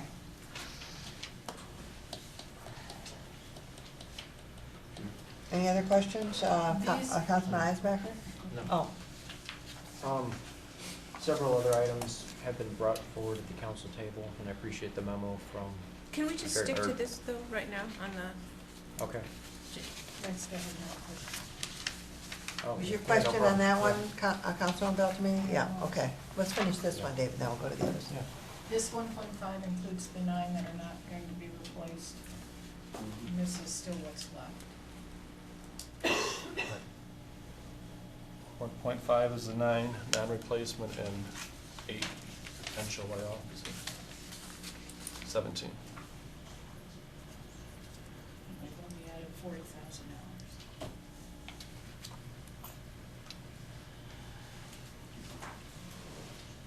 Pays for snow plowing. Pardon?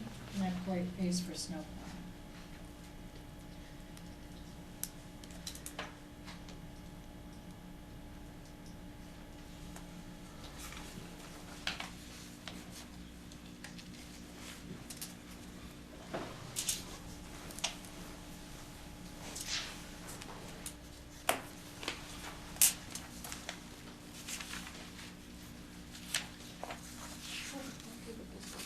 You got some other items that you want to bring up? Yeah, well, various council members have brought up items at our last meeting. Okay, go. Oh, you're not finished here? Okay. I'm not. I mean, Yeah, this, I think, okay. is a really serious issue. We have this material, we have others on comparing like cities and seeing the numbers. Yeah, I think there. So I think that this is telling. The concern is, and I know that we've shared it before, the concern is becoming too lean to do the job we need to do. We know that to attract and retain businesses and residents, our quality services matter. And I'm wondering if we're at a point when we're looking at numbers like these, if we're able to continue to offer those quality services. I know that overall discussion in the price of government was really to look at the things that we felt mattered most, and we have. However, I think that as leaders, it's important for us not to lose our vision. I brought Vision 2020, read it again over the weekend to look at what our community members said they wanted the future to look like. And as we sit here and continue to pull back in a reactive manner, because that's really what we're doing.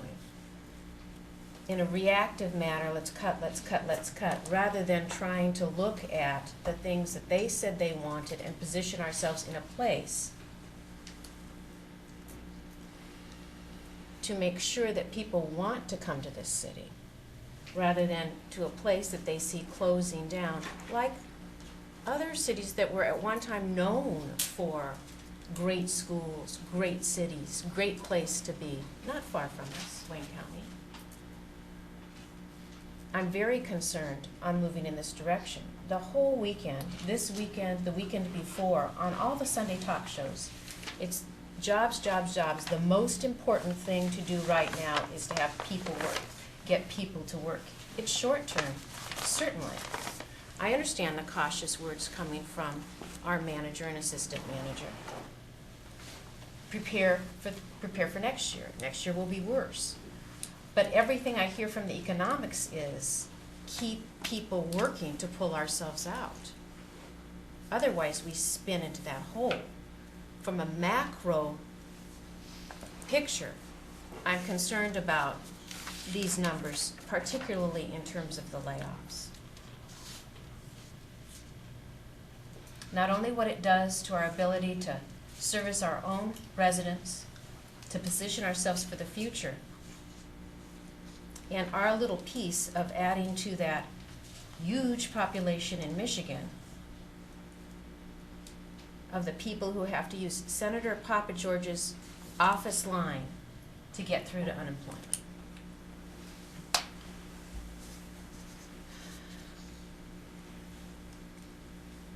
I think we have to find a way to work to keep our staff.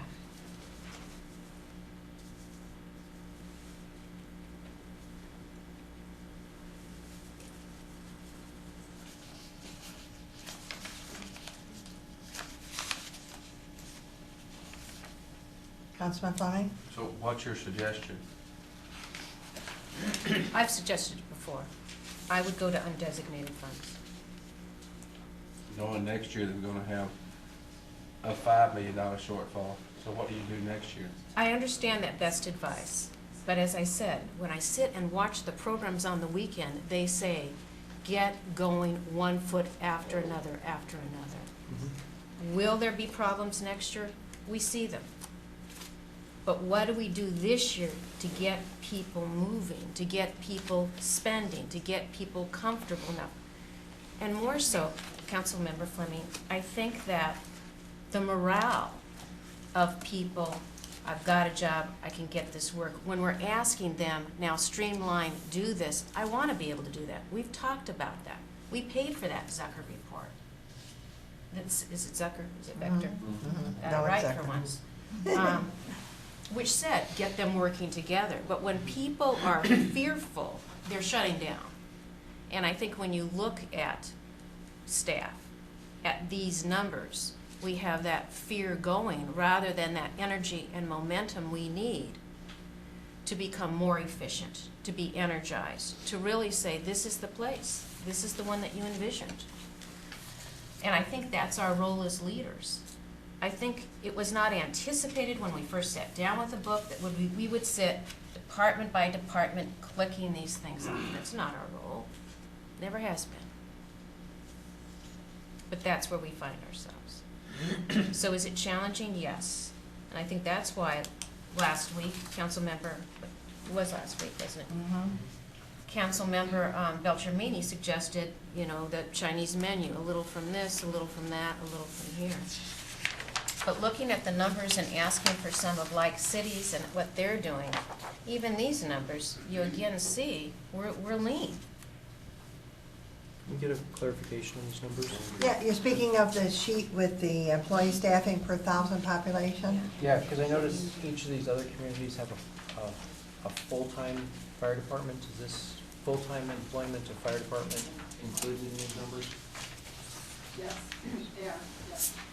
Okay, so we're higher than 2 of them, including a full-time fire department.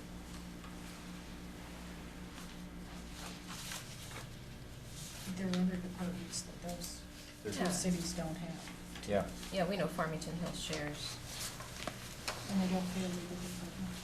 Pardon? Yeah. Rochester Hills doesn't pay a Parks and Rec, you know. Yeah.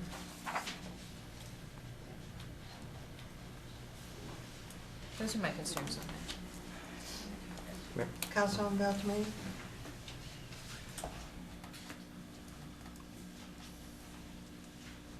Last week when we sat and chatted about this, we talked about some more efforts to restructure it. And I know that you said that that may still necessitate 6 to 10 employees to be cut. Are there any more efforts to be made in that restructuring to make it work? And I say that because while we may lose some of our classified and exempt as department heads or managers, and so they lose their management bump, if you will. But in the end, they keep a job, we keep a full staff, and the budget's reduced a little bit, and the service remains the same and probably more efficient. Are there additional efforts we can make in that area? One answer would be yes. We've studied some different areas and different combinations of going to the service bureau concept, and there are ways that we can do this. It's just a matter of, can we still offer the same level of service even with the reduced number of people? Because when you really look at it, you've got police, fire, and public works make up 68% of our employees. Out of the 436 employees, about 295 are those 3 departments. So it's a matter of, if you combine those others, what levels of service are you willing to do?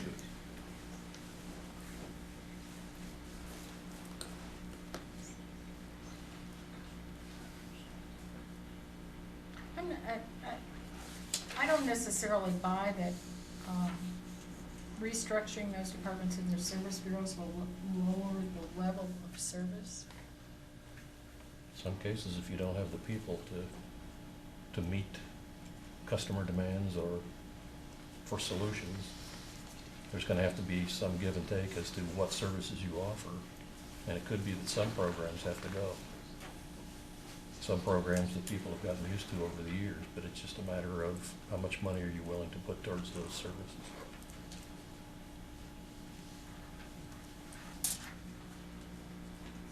In answer to that, I am, and I think that this was done with the first cut, but quite honestly, I am less willing to fund those programs that don't serve a significant portion of the population. And I trust that you did that with the first cut, and if you didn't, revisit it. We most certainly did. We tried to hit all of those programs and objectives that, or outputs, I should say, that you said were high, intermediate, and basic. The majority of funding went to the high priorities.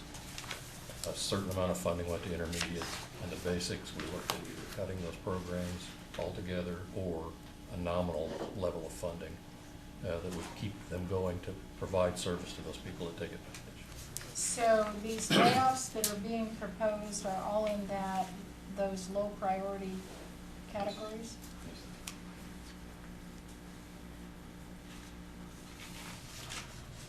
next year they'll creep up into the intermediate priorities.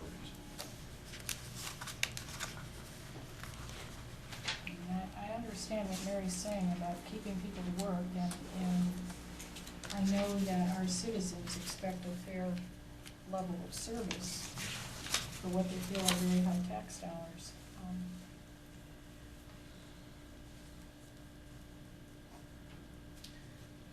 And I think it's important that we still have the ability to tell our story. I know that Councilmember Fleming a long time ago talked about what are we doing to get our word out? What are we using on the web? What are we using? It doesn't have to be expensive, but again, that we keep that drumbeat, Troy's the place to go, Troy's the place to go, Troy's the place to go. So when I look at these numbers, I don't know where the layoffs are coming from, but I know that we want to continue to be out there so people think of that's it.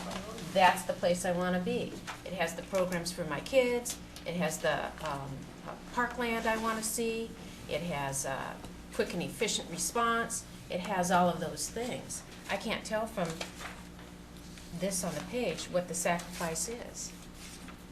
But I fear that we're just letting the numbers come from wherever. Someone's in a position to take any, no? No. As we stated in the memos and every memo to this point, we have tried to hit your outcomes, the 3 outcomes that you set, and the 39 different outputs that you put together and ranked.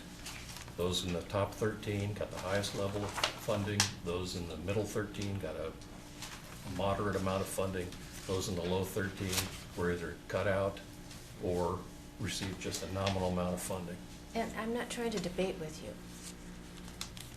Clearly, the majority of the employees that you just mentioned fall into our key areas. We believe that a city should be about police, fire, and so that makes sense. It's just in the rest, whomever who was eligible for retirement came from departments all over. I'm not criticizing you on where you looked for it. I'm just saying I don't know how those all shook out, except that tonight, we have this document. So when I'm putting together my city services here, you have an advantage because you're actually looking at that piece. I'm not looking at that piece. I'm reacting to that piece. Right. And that's where I'm troubled by it. I don't believe that that should be our role. I don't believe that that's what we should be doing. We really should be thinking long range. We should be thinking, what can we do to get people to come here? Because the more people that come here, whether they're businesses filling those places or whether they're residents coming in here, that's how we create that vibrant city that can be sustainable. I understand you. Okay. Well, I'm just sharing thoughts, and I could face this way. I'm sorry, I could face this way. All right. Councilman Eisbacher? Along those same lines, I think we did put out a huge challenge when we said we want entrepreneurial departments. And I think the biggest challenge, I mentioned this, is to our parks and recreation, to get programs that people want to go to and they're willing to pay for. I mean, it's an instant feedback when people decide that they don't want to do your program. If you're offering a service and people aren't willing to sign up for it because they don't find it's of value, they aren't going to sign up for it. And you have to figure out what programs are going to interest people and cover your costs, I mean, basically, and keep that vibrance going. And that's going to be, I think that's the biggest challenge in future budgets, is the fact that we said we want to get as many of these programs as possible to pay for themselves in Parks and Recreation. Obviously, if we get to the point where there's no funding for anything below those top 13, we've got a significant problem. But to get as many of those programs that are below the top 13 self-sufficient is the real challenge for long-term sustainability. And the extras supporting themselves, like the Chamber of Commerce, self-supporting, and it provides great services to our community. But well, let me pose something for you to think about.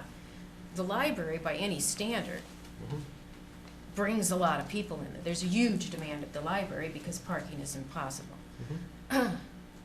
However, it's not paying for itself, even though the programs are supplied through Friends, which is a nice, again, so if you're using that kind of standard, that's something that would be an investment, yet it may not have fallen, certainly didn't fall in the top 13, it fell below.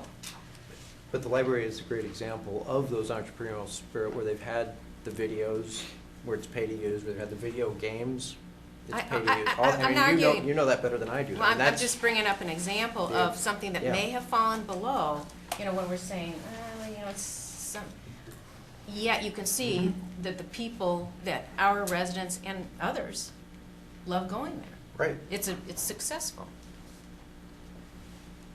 So, Yeah, I mean, long-term, all the programs that can be self-sufficient are gonna be 100% protected. We've got the limitations of a 10 mil maximum if we did a Headley override and an override on. I mean, these are further out in the future. We're talking this year's budget, next year's budget. I see way out in the future. You ask the questions, have we cut to the maximum?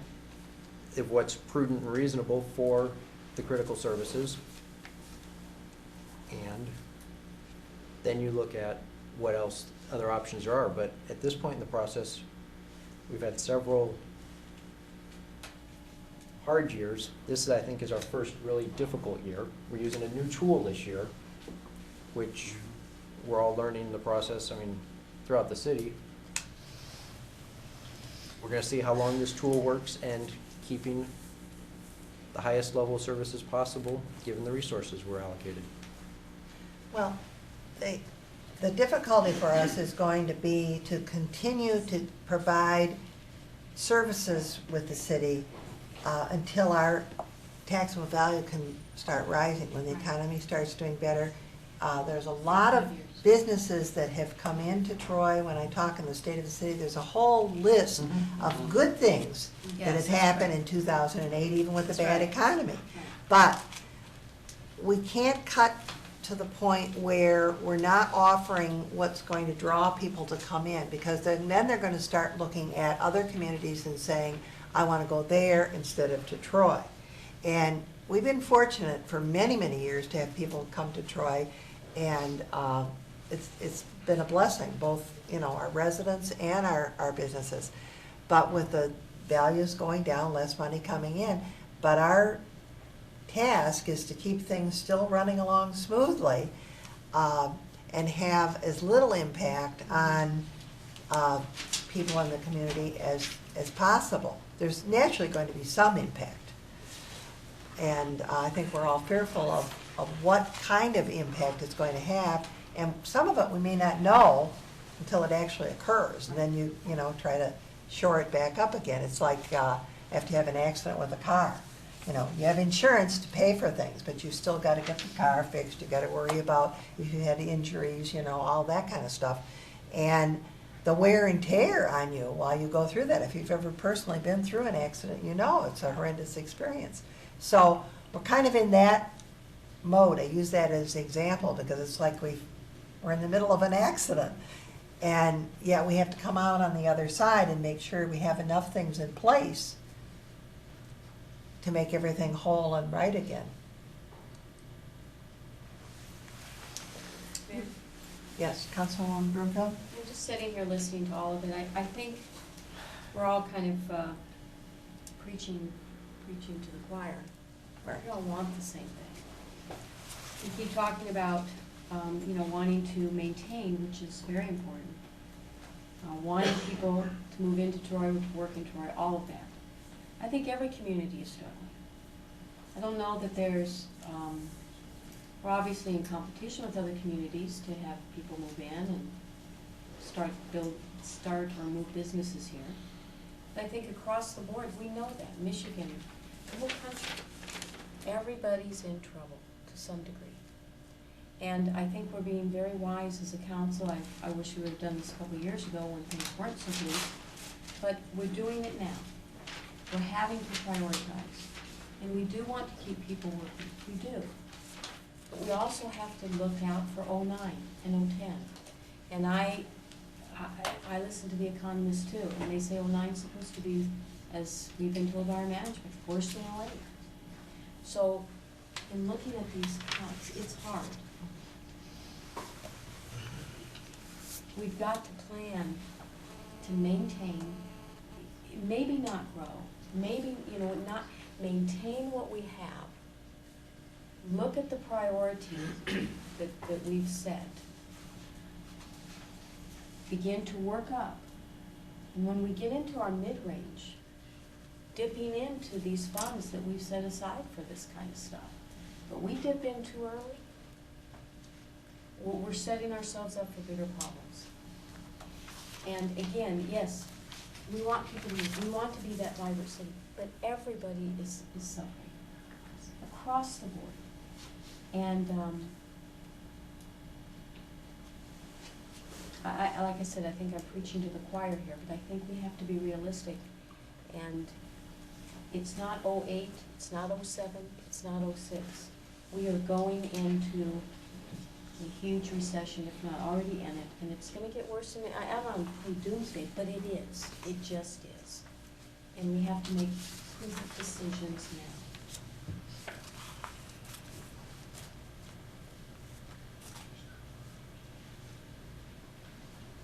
Councilman Fleming? It's not all gloom and doom. Troy is still one of the greatest cities to live in Michigan. I mean, there's so many positive things here. And yeah, we're doing tough things, but at the end of the day, this is still going to be a destination place, a place where people want to come and live. Still a safe city, great school systems, great parks. We're not taking away that. We're not really taking away that. We're leaving a lot of this infrastructure in place. And I think we still, and you mentioned this, Councilwoman Kerber, I still don't think we promote Troy enough. Said that for a long time, because it is a great place. And the way I-75 winds through here, I mean, it's just, there's so many things that we've got on the block that we're working toward that can just continue to make us even more attractive.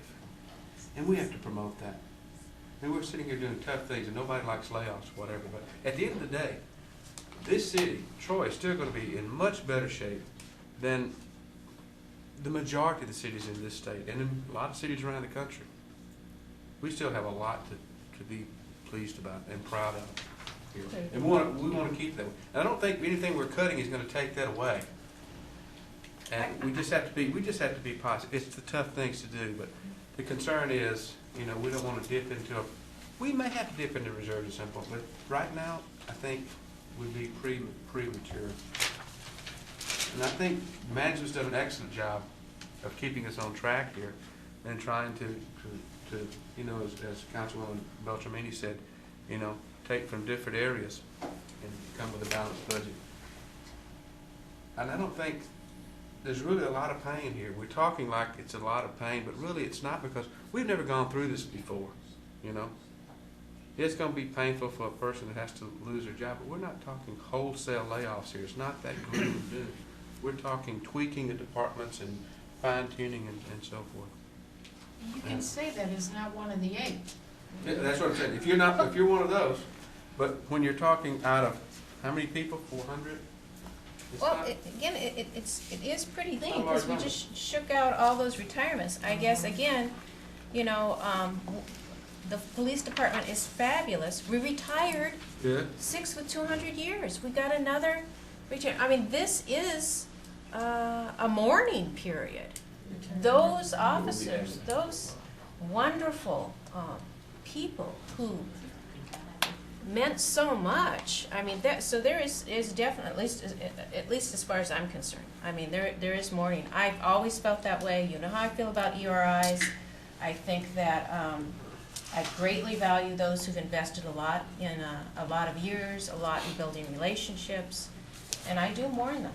I mourn them every day. And these 8, I don't know where they're coming from. Will we have those who will be promoting, those who will be attracting? Of course we have a wonderful city, but we still have to be able to get our story out and be known for those quality services, the reasons we all moved here. We are an ecosystem. I know you talked about the car. I'll talk about the ecosystem. Again, if I talk about Livonia, a city that was a fabulous city, great schools, and then started peeling away from the edges. It's an ecosystem. We hurt one, those exemplary school districts will also feel what happens when people say, I could go to that one instead, I'll move across over there. That hurts everyone. That hurts test scores, that hurts our ability to attract and retain. That hurts viability. Member Tim Howard? Yeah, before we get into this whole layoff thing, I've got some questions, and I'd like to see if we can exhaust some other theories before I feel that. Anyway, first question is, on this memo we received today on the back, it says layoff notices will go out to staff members a week from today. My first question is, why so soon? Because the budget year doesn't start until July. I'm a little curious as to the speed with which we're moving here. Basically, to take the cash that would save in salaries and put that back into the general fund to carry over to have additional funding. Now, would, it says here that those who were considered for layoff but eligible for the early retirement incentive package have been notified. Did that change anybody's position, encourage them to take the early retirement? What was one or two? Okay. Let's see. In addition to the timeliness of this, we are in our budget process right now. Yeah. Departments next week have to have their budgets to us. We need to know the bodies that they're budgeting for. So that's why we need to move on it. The money is one thing. The other thing is we need to know where we're standing when I get the requests from the departments and review those and how many bodies are there, what the body count is for each department. And that's one of the reasons for everything was tied to this January and February timeframe here for budget purposes. Another thing is, you said our current head count right now is approximately 436, right? Right. And roughly, it's my understanding that the average employee here is looking at about a 2.5% pay increase, which comes out to about 11 employees. And I know people have told me that I'm crazy, but I've heard it's done before. I think we should at least see what the feedback is from union and non-union employees to either voluntarily or through contract have a give back to save as many of those positions as possible. I don't know what the structure would be. I've heard in some cities it's voluntary where people check off and they say, I'm going to give back 2% of my salary because I'm going to, and you can, you go through that, it takes time. But, it's my understanding that, that the folks that work here are like a family. And I know that, call me crazy, but I would certainly give 2.5% of my pay in order to protect some jobs. But I think we should try that. Another thing I think that I would like to get some information on is we spoke at the last meeting about the Brownfield Redevelopment Authority because the first project is already paid off. And I would like to see those funds, or at least I would like to know if those funds are going back to the city and to the county, how much additional funds we will be receiving in our general fund. What else? And again, if I don't ask this question, I don't know the answer. Would it make any difference if we extended the early retirement time frame? Maybe another 3 weeks? As far as budget numbers, it would be extremely tight. Well, I know that if you say that you might get laid off and then you tell somebody, well, here's your pink slip now, do you want to take the early retirement? It might make a difference. If there are some people who are in that group that are eligible for early retirement, they've been notified and have either taken action to accept it or not to accept it. Mm-hmm. Anyway, those are just a few thoughts that I had. And, oh yes, lest I forget, one thing that always comes up every year for me is community center fees, and I think I would like to see us again rationalize those fees. And again, I'm not implying that we need to increase memberships by 25%, but just look at it and see if we need to be giving such a large discount to families, for example. Look at it, take another look at it. I'm not going to micromanage. All I'm saying is make sure we're charging what we need to be charging there, because if that needs to be changed, that will certainly have an impact on the Parks and Recreation budget.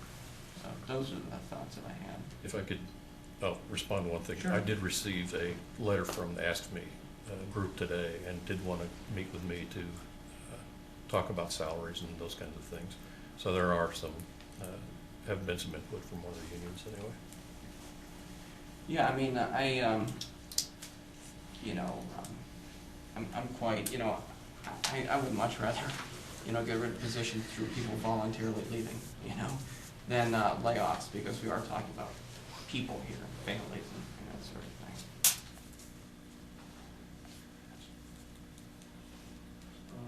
Councilman Eismacher? Yeah, the other two things we had spoken about. Say it louder, sorry. The other things we discussed, I brought up in the last meeting, was our car allowance policy.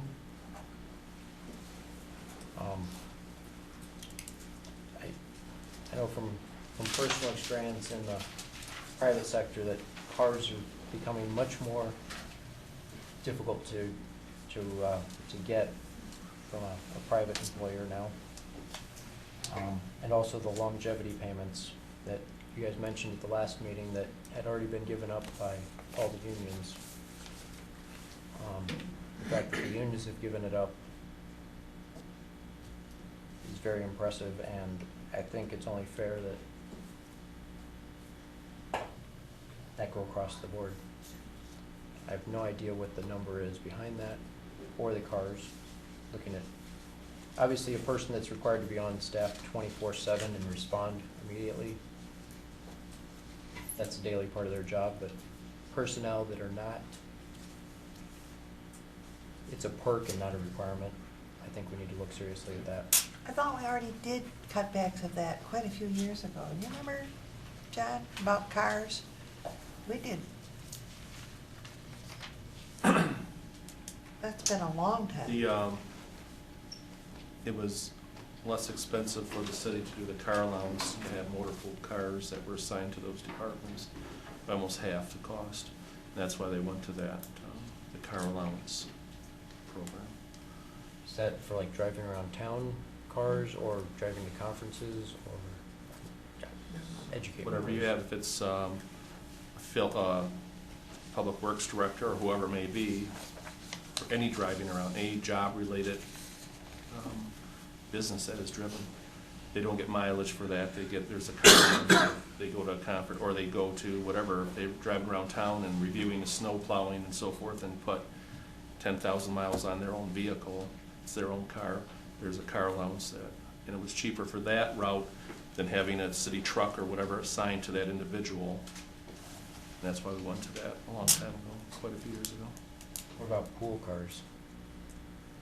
So a pool car, well, someone has to pay for it, so I mean, I know, but there's a certain cost for that vehicle. And instead of having it assigned to a particular person, have 5 cars at City Hall. Well, we've looked at that, and it's something that could be looked at again, but I mean, we've looked at that, and we think we have it down to where we have the most cost-effective way of operating that with the allowance versus assigned vehicles. Do you have any idea how much the longevity payments would be? Is that enough for a person, or is that? Well, first of all, there's a lot, most of them are through a contract negotiation, so you'd have to reopen up negotiations. Is there only one union left? I thought you said at the last meeting that all of them had given it up. Or For new hires, all of them have given up for new hires. current hires have not given All up. employee groups, which are 5 unions and 2 non-representatives, eliminated. Just a Within second. 5 years Peggy, of- can you stand up to that? Because I'm not hearing you way over here. I know, but I'm not hearing you. The mic might be. My voice isn't helping with Thank you. All employee groups have given up longevity for new hires roughly around 1993, give or take 5 years or so. It began with the classified and exempt, and it was gradually negotiated with all of the union groups. Okay. I thought it was the entire union, not just the new hires. No, it's all No, numbers. no.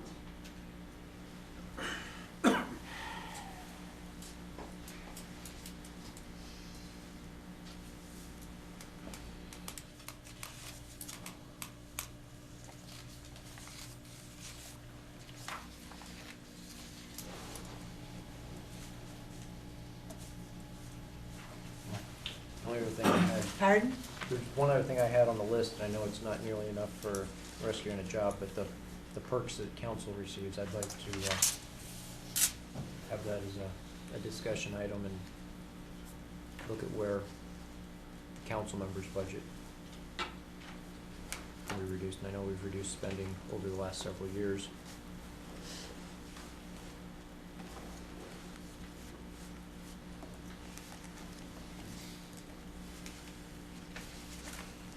I think even with all the suggestions that are being made, it only comes up to, you know, a couple $100,000, and we have to come up with $1 million. The layoff and early retirement incentivized employees is $1.5 million here.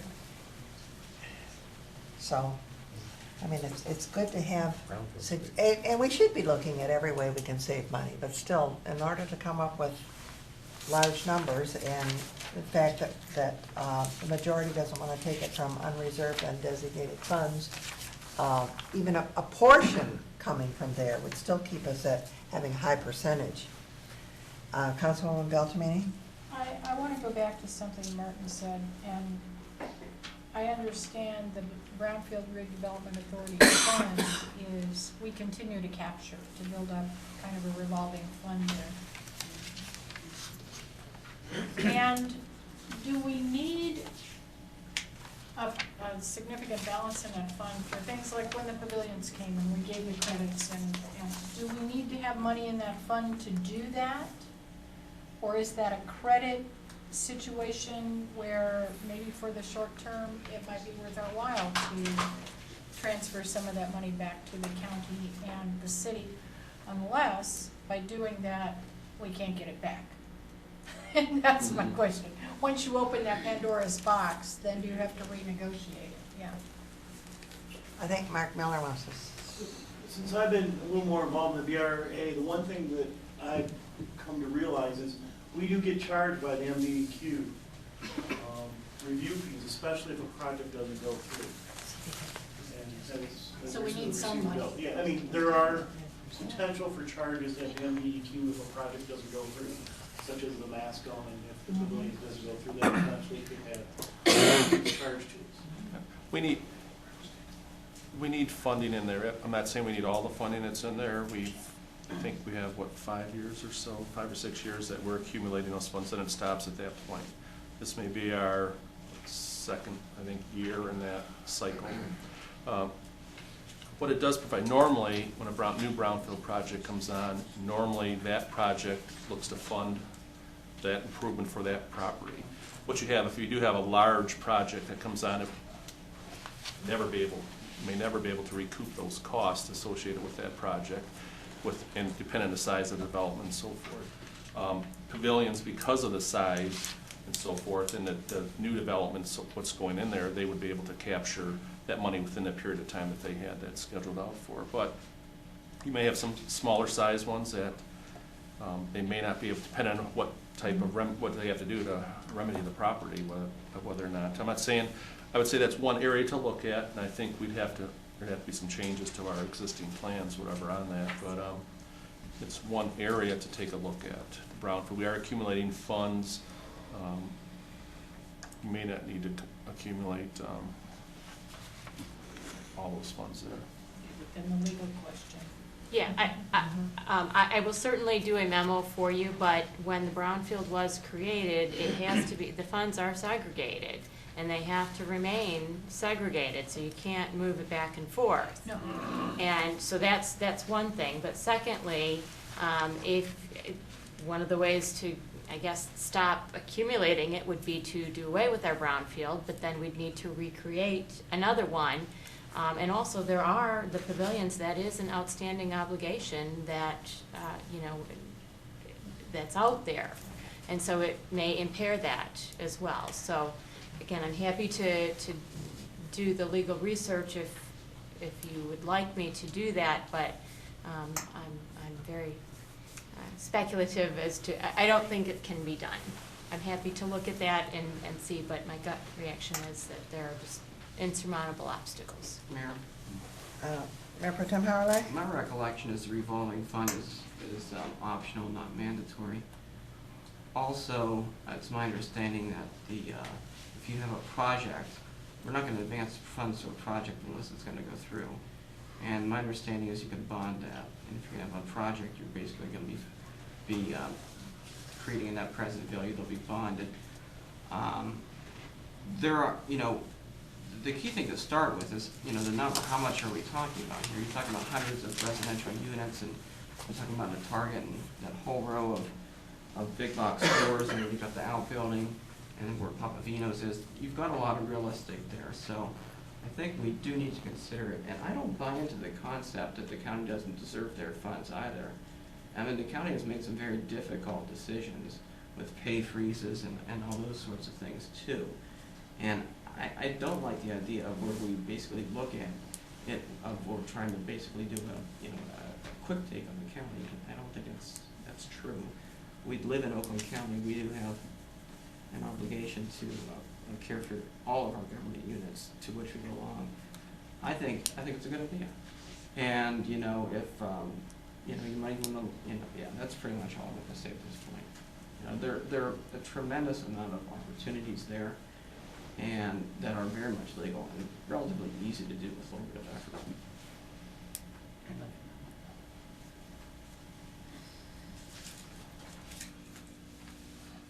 I want to explore one more time a portion, not a great portion, but a small portion of the undesignated and reserved funds. In the memo that we received January 21st, one of the suggestions, number 4, was that we utilize $2.3 million from the fund and keep a 10% reserve total.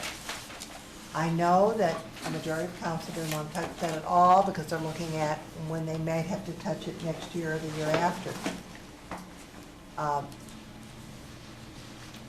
Even a lower figure would save some of the positions that we're looking at by using some money from that fund. So I want council to at least consider that when they're looking at terms of using some of that money, which would still keep our reserve at a good level. It would be above 10% level if we use less than the 2.3.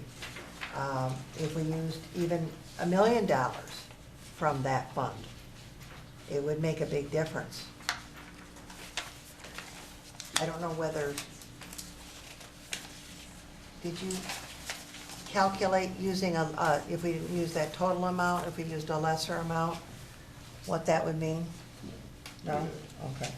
Because you hadn't had a majority say they were interested. I know the stabilization fund was mentioned and you did something with that, but I'm just exploring this one more time. Capital was mentioned. Right, and capital construction. Yes, Mr. Lamoureux? You could use up to the $2.3 million and still have a 10% reserve. Right. So that's, you have 2.3, whatever portion, anything less than that, then you have a greater percentage of reserves. Anything less than a 2.3 million. Are we at 13% now? Over 13%. Pardon? A little over 13%. A little over 13%? 13.5 on mine. Because it's a percent, that number goes up each year. Our general fund budget is smaller. Correct. What's going to happen this year is that, which was stated, when you do have 27, just through the retirement incentive, 27 employees, majority of those are in the general fund, not all of them, but a majority of them are. What you do have is you'll be adding to your fund balance this year. And the time that those positions that are going to be replaced, could be several months, and that money flows into it. Your budget next year could very well be less than the current year's budget, so that would increase your percentage of fund balance too. So that's what those are all kind of factors that flow into the fund balance. Who wants to go first? Dave, Councilman Eisbacher? I'm concerned that if we use, let's say, $1 million from our reserves this year, we're gonna need that $1 million again next year, $1 million a year after. Looking at making not happy cuts to our third level of service that we prioritized. I'd see our reserves for our second tier and definitely for our first tier services. Not when we're early in this process, like I said earlier. Even though it's gonna be painful. Councilman Beltramini? I'd sooner take, and I said this last week, and I respect the city manager's desire to retain the extra millage in the capital construction fund, but I would still like to take a dime or 11 cents out of that, which would give us about $500,000 more if we do that. And then, if the problem remains with trash and we need to do something, either we ask for a small increase so that trash pays for itself, or then we talk about taking a few $100,000 out of the reserves. But to do it with $1 million now, let's see where $25,000 here, $40,000 there, plus, like I say, a dime or 11 out of the capital funds would get us, and that may handle the layoffs that we're talking about. Because I do think that we keep talking about communicating our place in the world and how wonderful we are, and we are the place to go, and while that's a wonderful message, if you look at the priority of services that we gave, primarily communication services are in the red. So we have to do that through delivered good service.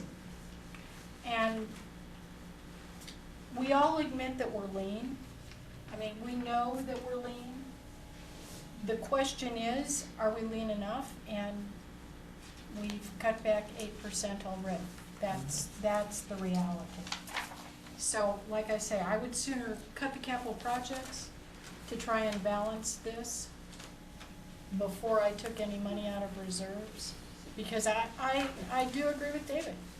It's $1 million this year, it's $1 million next year, and then by the third year you don't have enough, and then you're not laying off. So it's like when we cut and gave everybody back $5 and we said, you know, at some point we may need $750 back. Well, now's the time for $750, but this is the hand we're playing. So this is what we have to do. I'm gonna. Go ahead. Can I say something?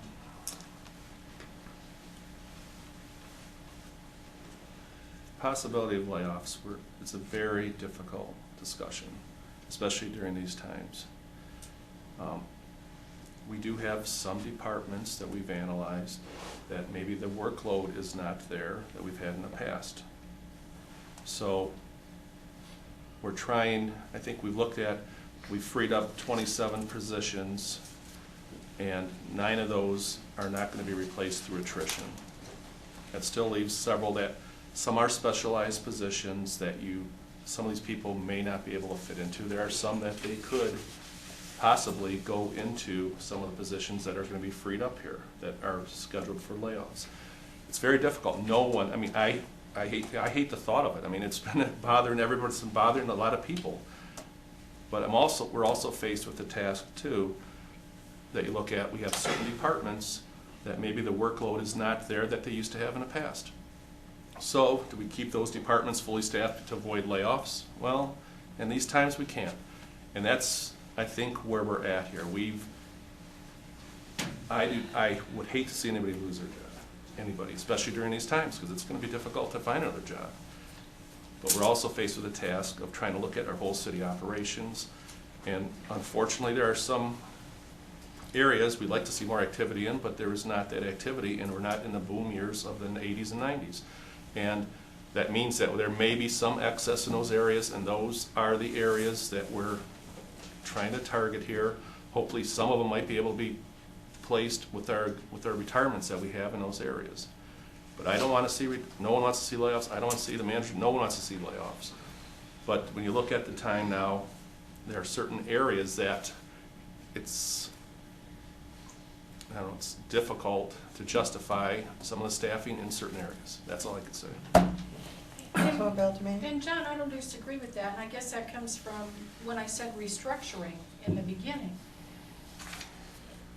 It's not, I guess the question is, what services do we want to deliver? What services do we need to deliver? And we need to deliver them at least at the level we're delivering them now, if they are services we want and need to deliver. And if we don't need a person here to deliver that service, but we need another person over here to deliver this one, continuing at the same, then can this person be moved to there? And if they can't, and that means we have to hire somebody different, well, I agree with you. We need to do what we have to do structurally, but I am about maintaining the level of service and as many current employees as possible, even if it means they have to move departments. And if they can't move departments, then, yeah, we can't sacrifice the organization. And, well, we're committed to the best level of service we can do with the employees that we have. And it's definitely geared towards council's priorities and those core services and so forth. But we would not do anything to lower a level of service. And we're looking at areas that the demand for that service may not be there. That's the areas we're looking at, without facing our public safety, without affecting other areas. So, like I say, I don't want to have to, I hate to go through it, but there are certain areas that there's not the demand for that service. We could use more snowplow drivers. Mr. Nelson, are you signaling that you wanted to say something there? I think the whole thing boils down to, I've had to lay people off before. I had to lay 20% of the staff off in Colorado. When you watch somebody walk across the parking lot with their personal belongings, it's not a good day.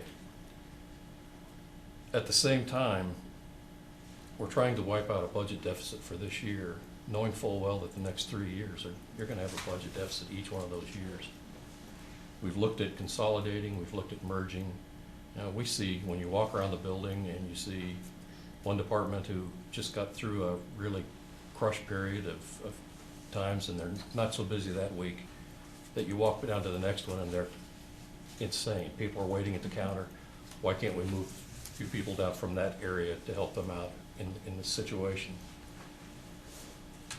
It's a matter of changing a culture, changing a structure to where it's one group of employees rather than a specialized silo of employees.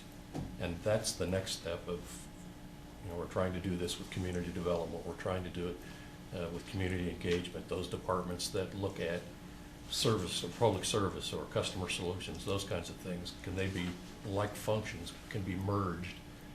Maybe with not the same number of people, but have more people who are not specialists, who do those things on a day-to-day basis. Those are the next steps. But you have to change the culture, you have to change the focus of what you're doing. And when you only have so much money to work with, you go high priority and you go intermediate priority and you go basics. And some of those are going to suffer. If those services are still offered and there's still people taking advantage of them, the level of service may have to be at a lower level if we're going to do all of the things that are above those lower level services. That's what we told you about. Exactly.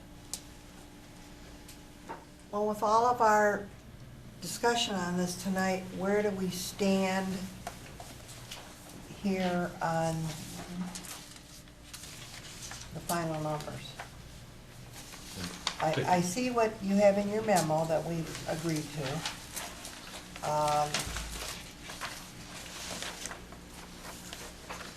Except that we looked at having fewer layoffs if we look at some money from the construction fund. Right. Correct? Capital. From the capital fund. Right? There is always the hope too, with the stimulus package passes, that Troy may get some construction money there, that capital construction fund could be not hit as hard, But we won't hear but we won't know that for for quite some time. several And months. police, I believe police is in there as well. Right, yeah, But those, again, are not constant funds. right, I understand, No. I understand, Yeah. but still, it's a balancing. right. A little bit goes in there, a little bit comes out here. And that's what I understand is, That's what this guy is excellent at, is He is. balancing what Right. we've got to what we need. Now, we've had some general agreement on quite a few items tonight.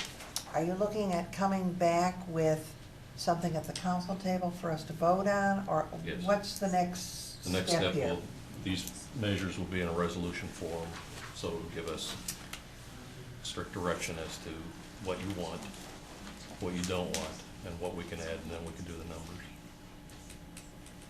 Okay, Councilwoman Kerr? I guess I understand you need to quit. Are we meeting next week? No, No, is it we 2 meet- weeks? 16. I guess on that kind of resolution, 16, yeah. I think we need to have a good conversation about that. I mean, we've been up there before where we've had the resolution there, and it was difficult to have a true discussion about it. And I'm trying to figure out a way to do that, through a meeting like this, a study session, or designated time, before we walk in there to do that resolution. An open meeting. But whether that's special, You mean the 16th, Right. let's say the So that we hour can have a before con- we have the council meeting on the 16th? have a Is that what you're talking about? conversation about it before landing on the table. There'll be a lot in there. And I think this is where you build consensus. That's what I thought these meetings were for. No, but But I haven't seen the resolution. What, I what understand.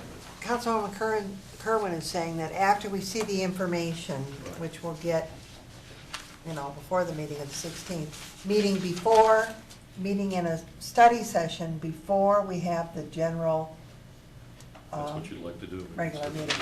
Is that what you're talking about? Yes, that's what I'd like to Okay. do. Then we'd have to set a meeting at this meeting if we're gonna do that, and let's discuss that. Mayor Pro Tem Howard?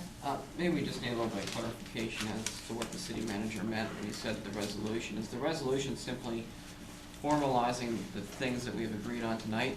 Or is it because there are still certainly a number of open points. You're not talking about formalizing open points, are you? No, we're talking about the ones that you said you favored in this list. The Yeah, ones you added. I don't know that we need to talk about that again. I mean, we've already decided how we're gonna handle snow plowing, and what we're gonna do with the tickets and the fees and all those sorts of things. So you're talking about formalizing that. I think we're done with that. I guess what we're trying to do is shake out enough money from here and there and fees and so on to see what impact that would have on the 8 potential layoffs. Oh, yeah, I thought That, but there's yeah, gonna be that another information CAD. we don't have yet, so Oh, yeah. if we could do it in a half hour, I was saying an hour before, because it always takes us longer than we think. So if we met at 6:30, we could discuss it. That way we'd have a chance to look at those, and then if we want to do any adjusting before we actually have the vote.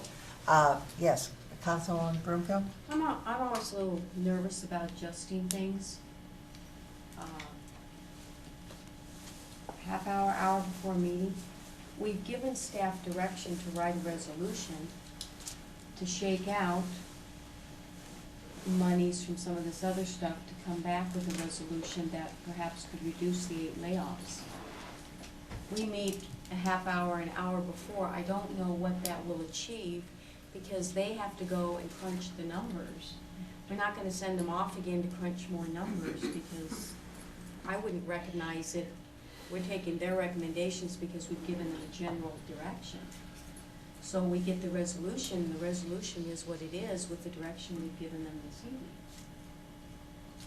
To sit and talk about it, to come up with, okay, well, we wanna rewrite it because we don't think you got enough crunched out or something. I mean, we're at the end of the road in discussion for me, in giving them direction and waiting for the resolution to come back. And if we have personal questions, we can certainly do that. I'm not opposed to getting together and talking. What I'm opposed to is getting together and rehashing and then sending them off again to tweak it again when we've been doing this.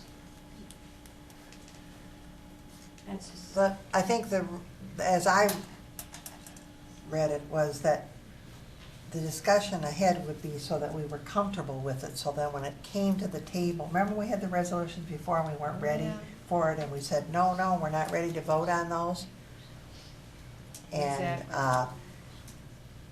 to make sure before it comes to the table, because these will be, heavy resolutions for us, instead of having all of the discussion occur when it is the item that's before us, there will be some discussion, of course, at the table, but it was an opportunity, like when we do a brainstorming session, with council and stuff. We are, I know, but we haven't actually seen the final, we brought things up, we haven't actually seen those final numbers.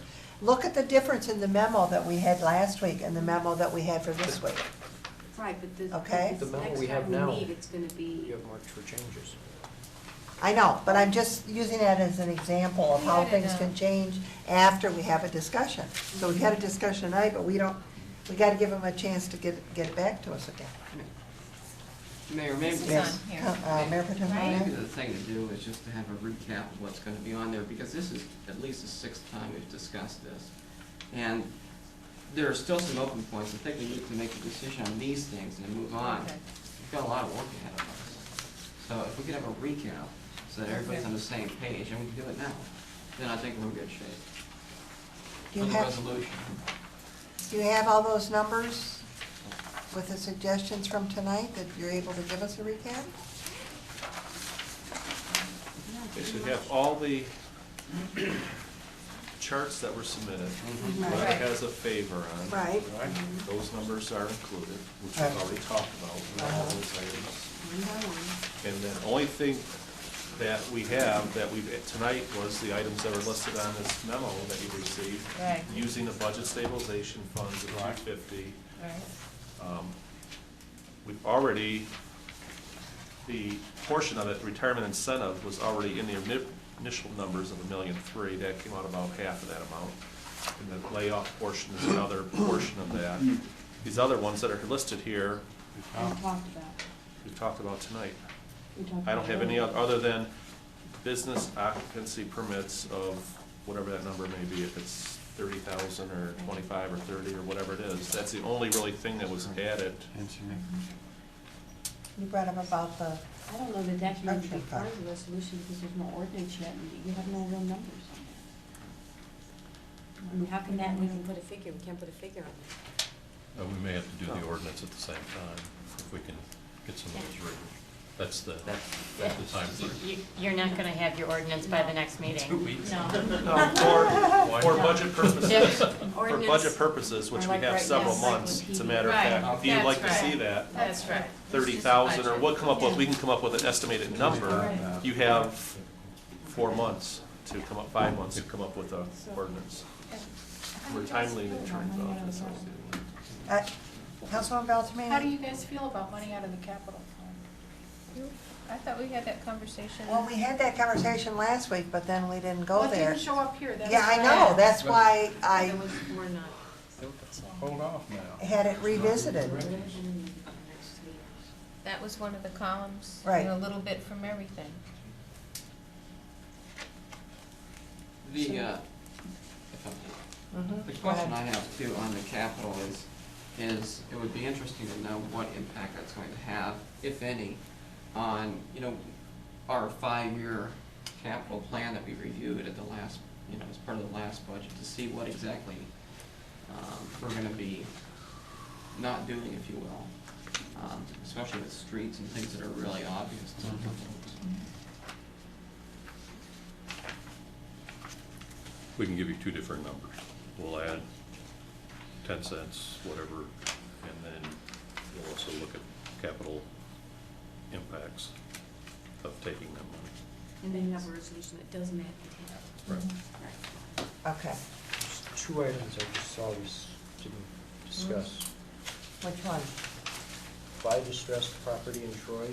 No, we decided we weren't gonna do that, because we Okay, were that spending money that we Okay, didn't no, have. okay. Good, no.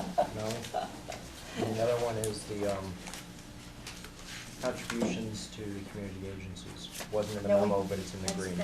But we talked about it because it's already listed here as without reductions.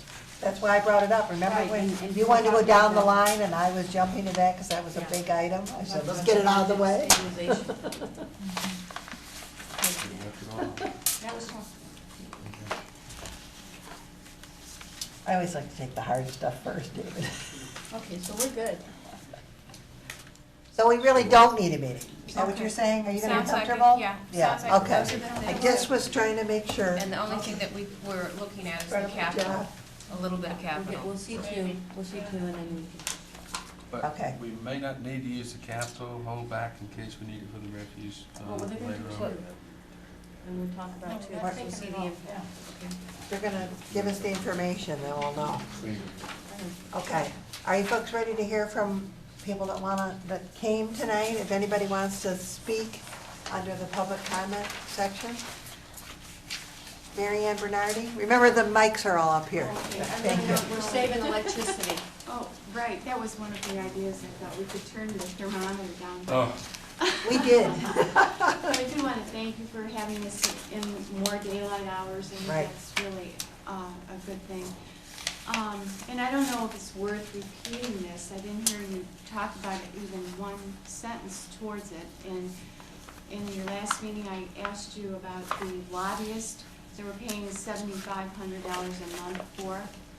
And the transit center, which was, I heard the meeting where you allotted millions of dollars to that. That would wipe out, if we had a $2 million shortfall in the general fund and we allotted millions to the transit center, why is that not up for discussion? What fund is that coming out of? It's, you know, I know I'm a resident and not on the council, but could you explain to residents, where is that money coming from? You were talking about millions, not thousands, millions for the transit center, and $7,500 a month for a lobbyist for the transit center. Where is that money coming from? I mean, you didn't devote one word to that, and I mean, that would wipe out the deficit right there. And at the rate we're going, I think that it'll be a matter of a couple of years and we'll be losing our police department, our fire department, and the city will be gutted. I really see that happening, because I think we're seeing here what has happened in the country is that we're not doing the hard things we need to do now to forestall disaster later. And I think it'll come. And I think a lot of things were, today went by the board that should have been done. Like, for example, when we talked about Troy Days, I don't think any staff time should be devoted to Troy Days. When you're talking about layoffs, firing people, and then you've got them working on at a carnival. I mean, you know, it doesn't make sense to me. It doesn't seem logical. You know, in a family setting, if you can't put food on the table for your family, you don't start adding addition. You know, another bedroom, an upper floor. I mean, you stop planning like that, and you start worrying about feeding the family. And I think that's a mentality that we have to get to here that isn't here. And then I heard a comment about the perks of the council. Well, that would only be $200,000. Well, yeah, it would be $200,000. No, did I No, hear it's that not. wrong? You heard that No. wrong. Sorry. It's like 76 total, and that includes our salary. Oh, all right, okay. Okay, sorry about that. But I do, did you consider that though, Yeah, we looking at, okay. We will. All right. Business occupancy permits, I heard this comment from somebody in business who I can't give the name, but said that in Troy, it's very, very common for businesses that are already here to move in, get their permits for, say, a certain X number of employees, and then turn around, they put cubicles up, and they alter the space in the building without pulling permits, and they can have 2 and 3 times the number of people in those spaces that they were permitted for. So they exceed it dramatically, and he said that goes on all over Troy. So we're I trying to think stop. that there should be more inspections, not only when new businesses come, but to the existing businesses as well. That would create jobs, and yes, we need to create jobs and we need to keep jobs, and I disagree with it. It's okay to let people go. I don't think it's ever okay to let one person go. And I certainly don't think so when we're doing things like paying for transit centers. We can live without a transit center. We can live without a lobbyist. But we can't live without our police department, without our fire department, without refuge, without our roads being repaired, without keeping our staff here. These are things, basic needs that we need. In Maslow's hierarchy of needs, I think we have to go back to that and look at our basic needs and stop this pie in the sky kind of mentality. Let's look at the reality where it really is. And I also think you made some great ideas. Councilman Howard's idea about the Brownfield Development Authority. I would like to add to that the DDA in general, I know there are all kinds of structural problems about asking the DDA to donate any of its tax money to the general fund, even though the general fund is used to support them. But I think that that long-term we should start looking at restructuring, even if it means going to the state level, whatever it does, and restructure that whole concept of downtown development authorities so that these businesses are not allowed to just keep that tax money on a very small, limited area in the city when the entire city needs money invested in it and not just one road. And I think too that, well, I disagree with Councilman Howard's comments about inspections of rental property. I think they're a good thing. You hear all the time about people who are renting having to live in properties that are not kept up, that they're dangerous. The electricity is dangerous. The sanitation is dangerous. And it sounds as if, well, all they have to do is pick up and leave. Well, poor people can't just pick up and leave, and not everybody has the money to pick up and leave and go to a better house, especially in these times. And so they are vulnerable. So this is a valuable service for the person who is there renting that home, and it is a service that our employees can continue doing their jobs, so we're saving jobs that way. And we're creating revenue as well. So I think it's a wonderful idea. And I think that, okay, and I think the car allowance policy and the longevity allowance was a good idea, and the travel and phone for council. So thank you very much. Okay. Anyone else want to speak? Okay, we appreciate everybody coming and staff coming again. Thank you. We're in adjournment.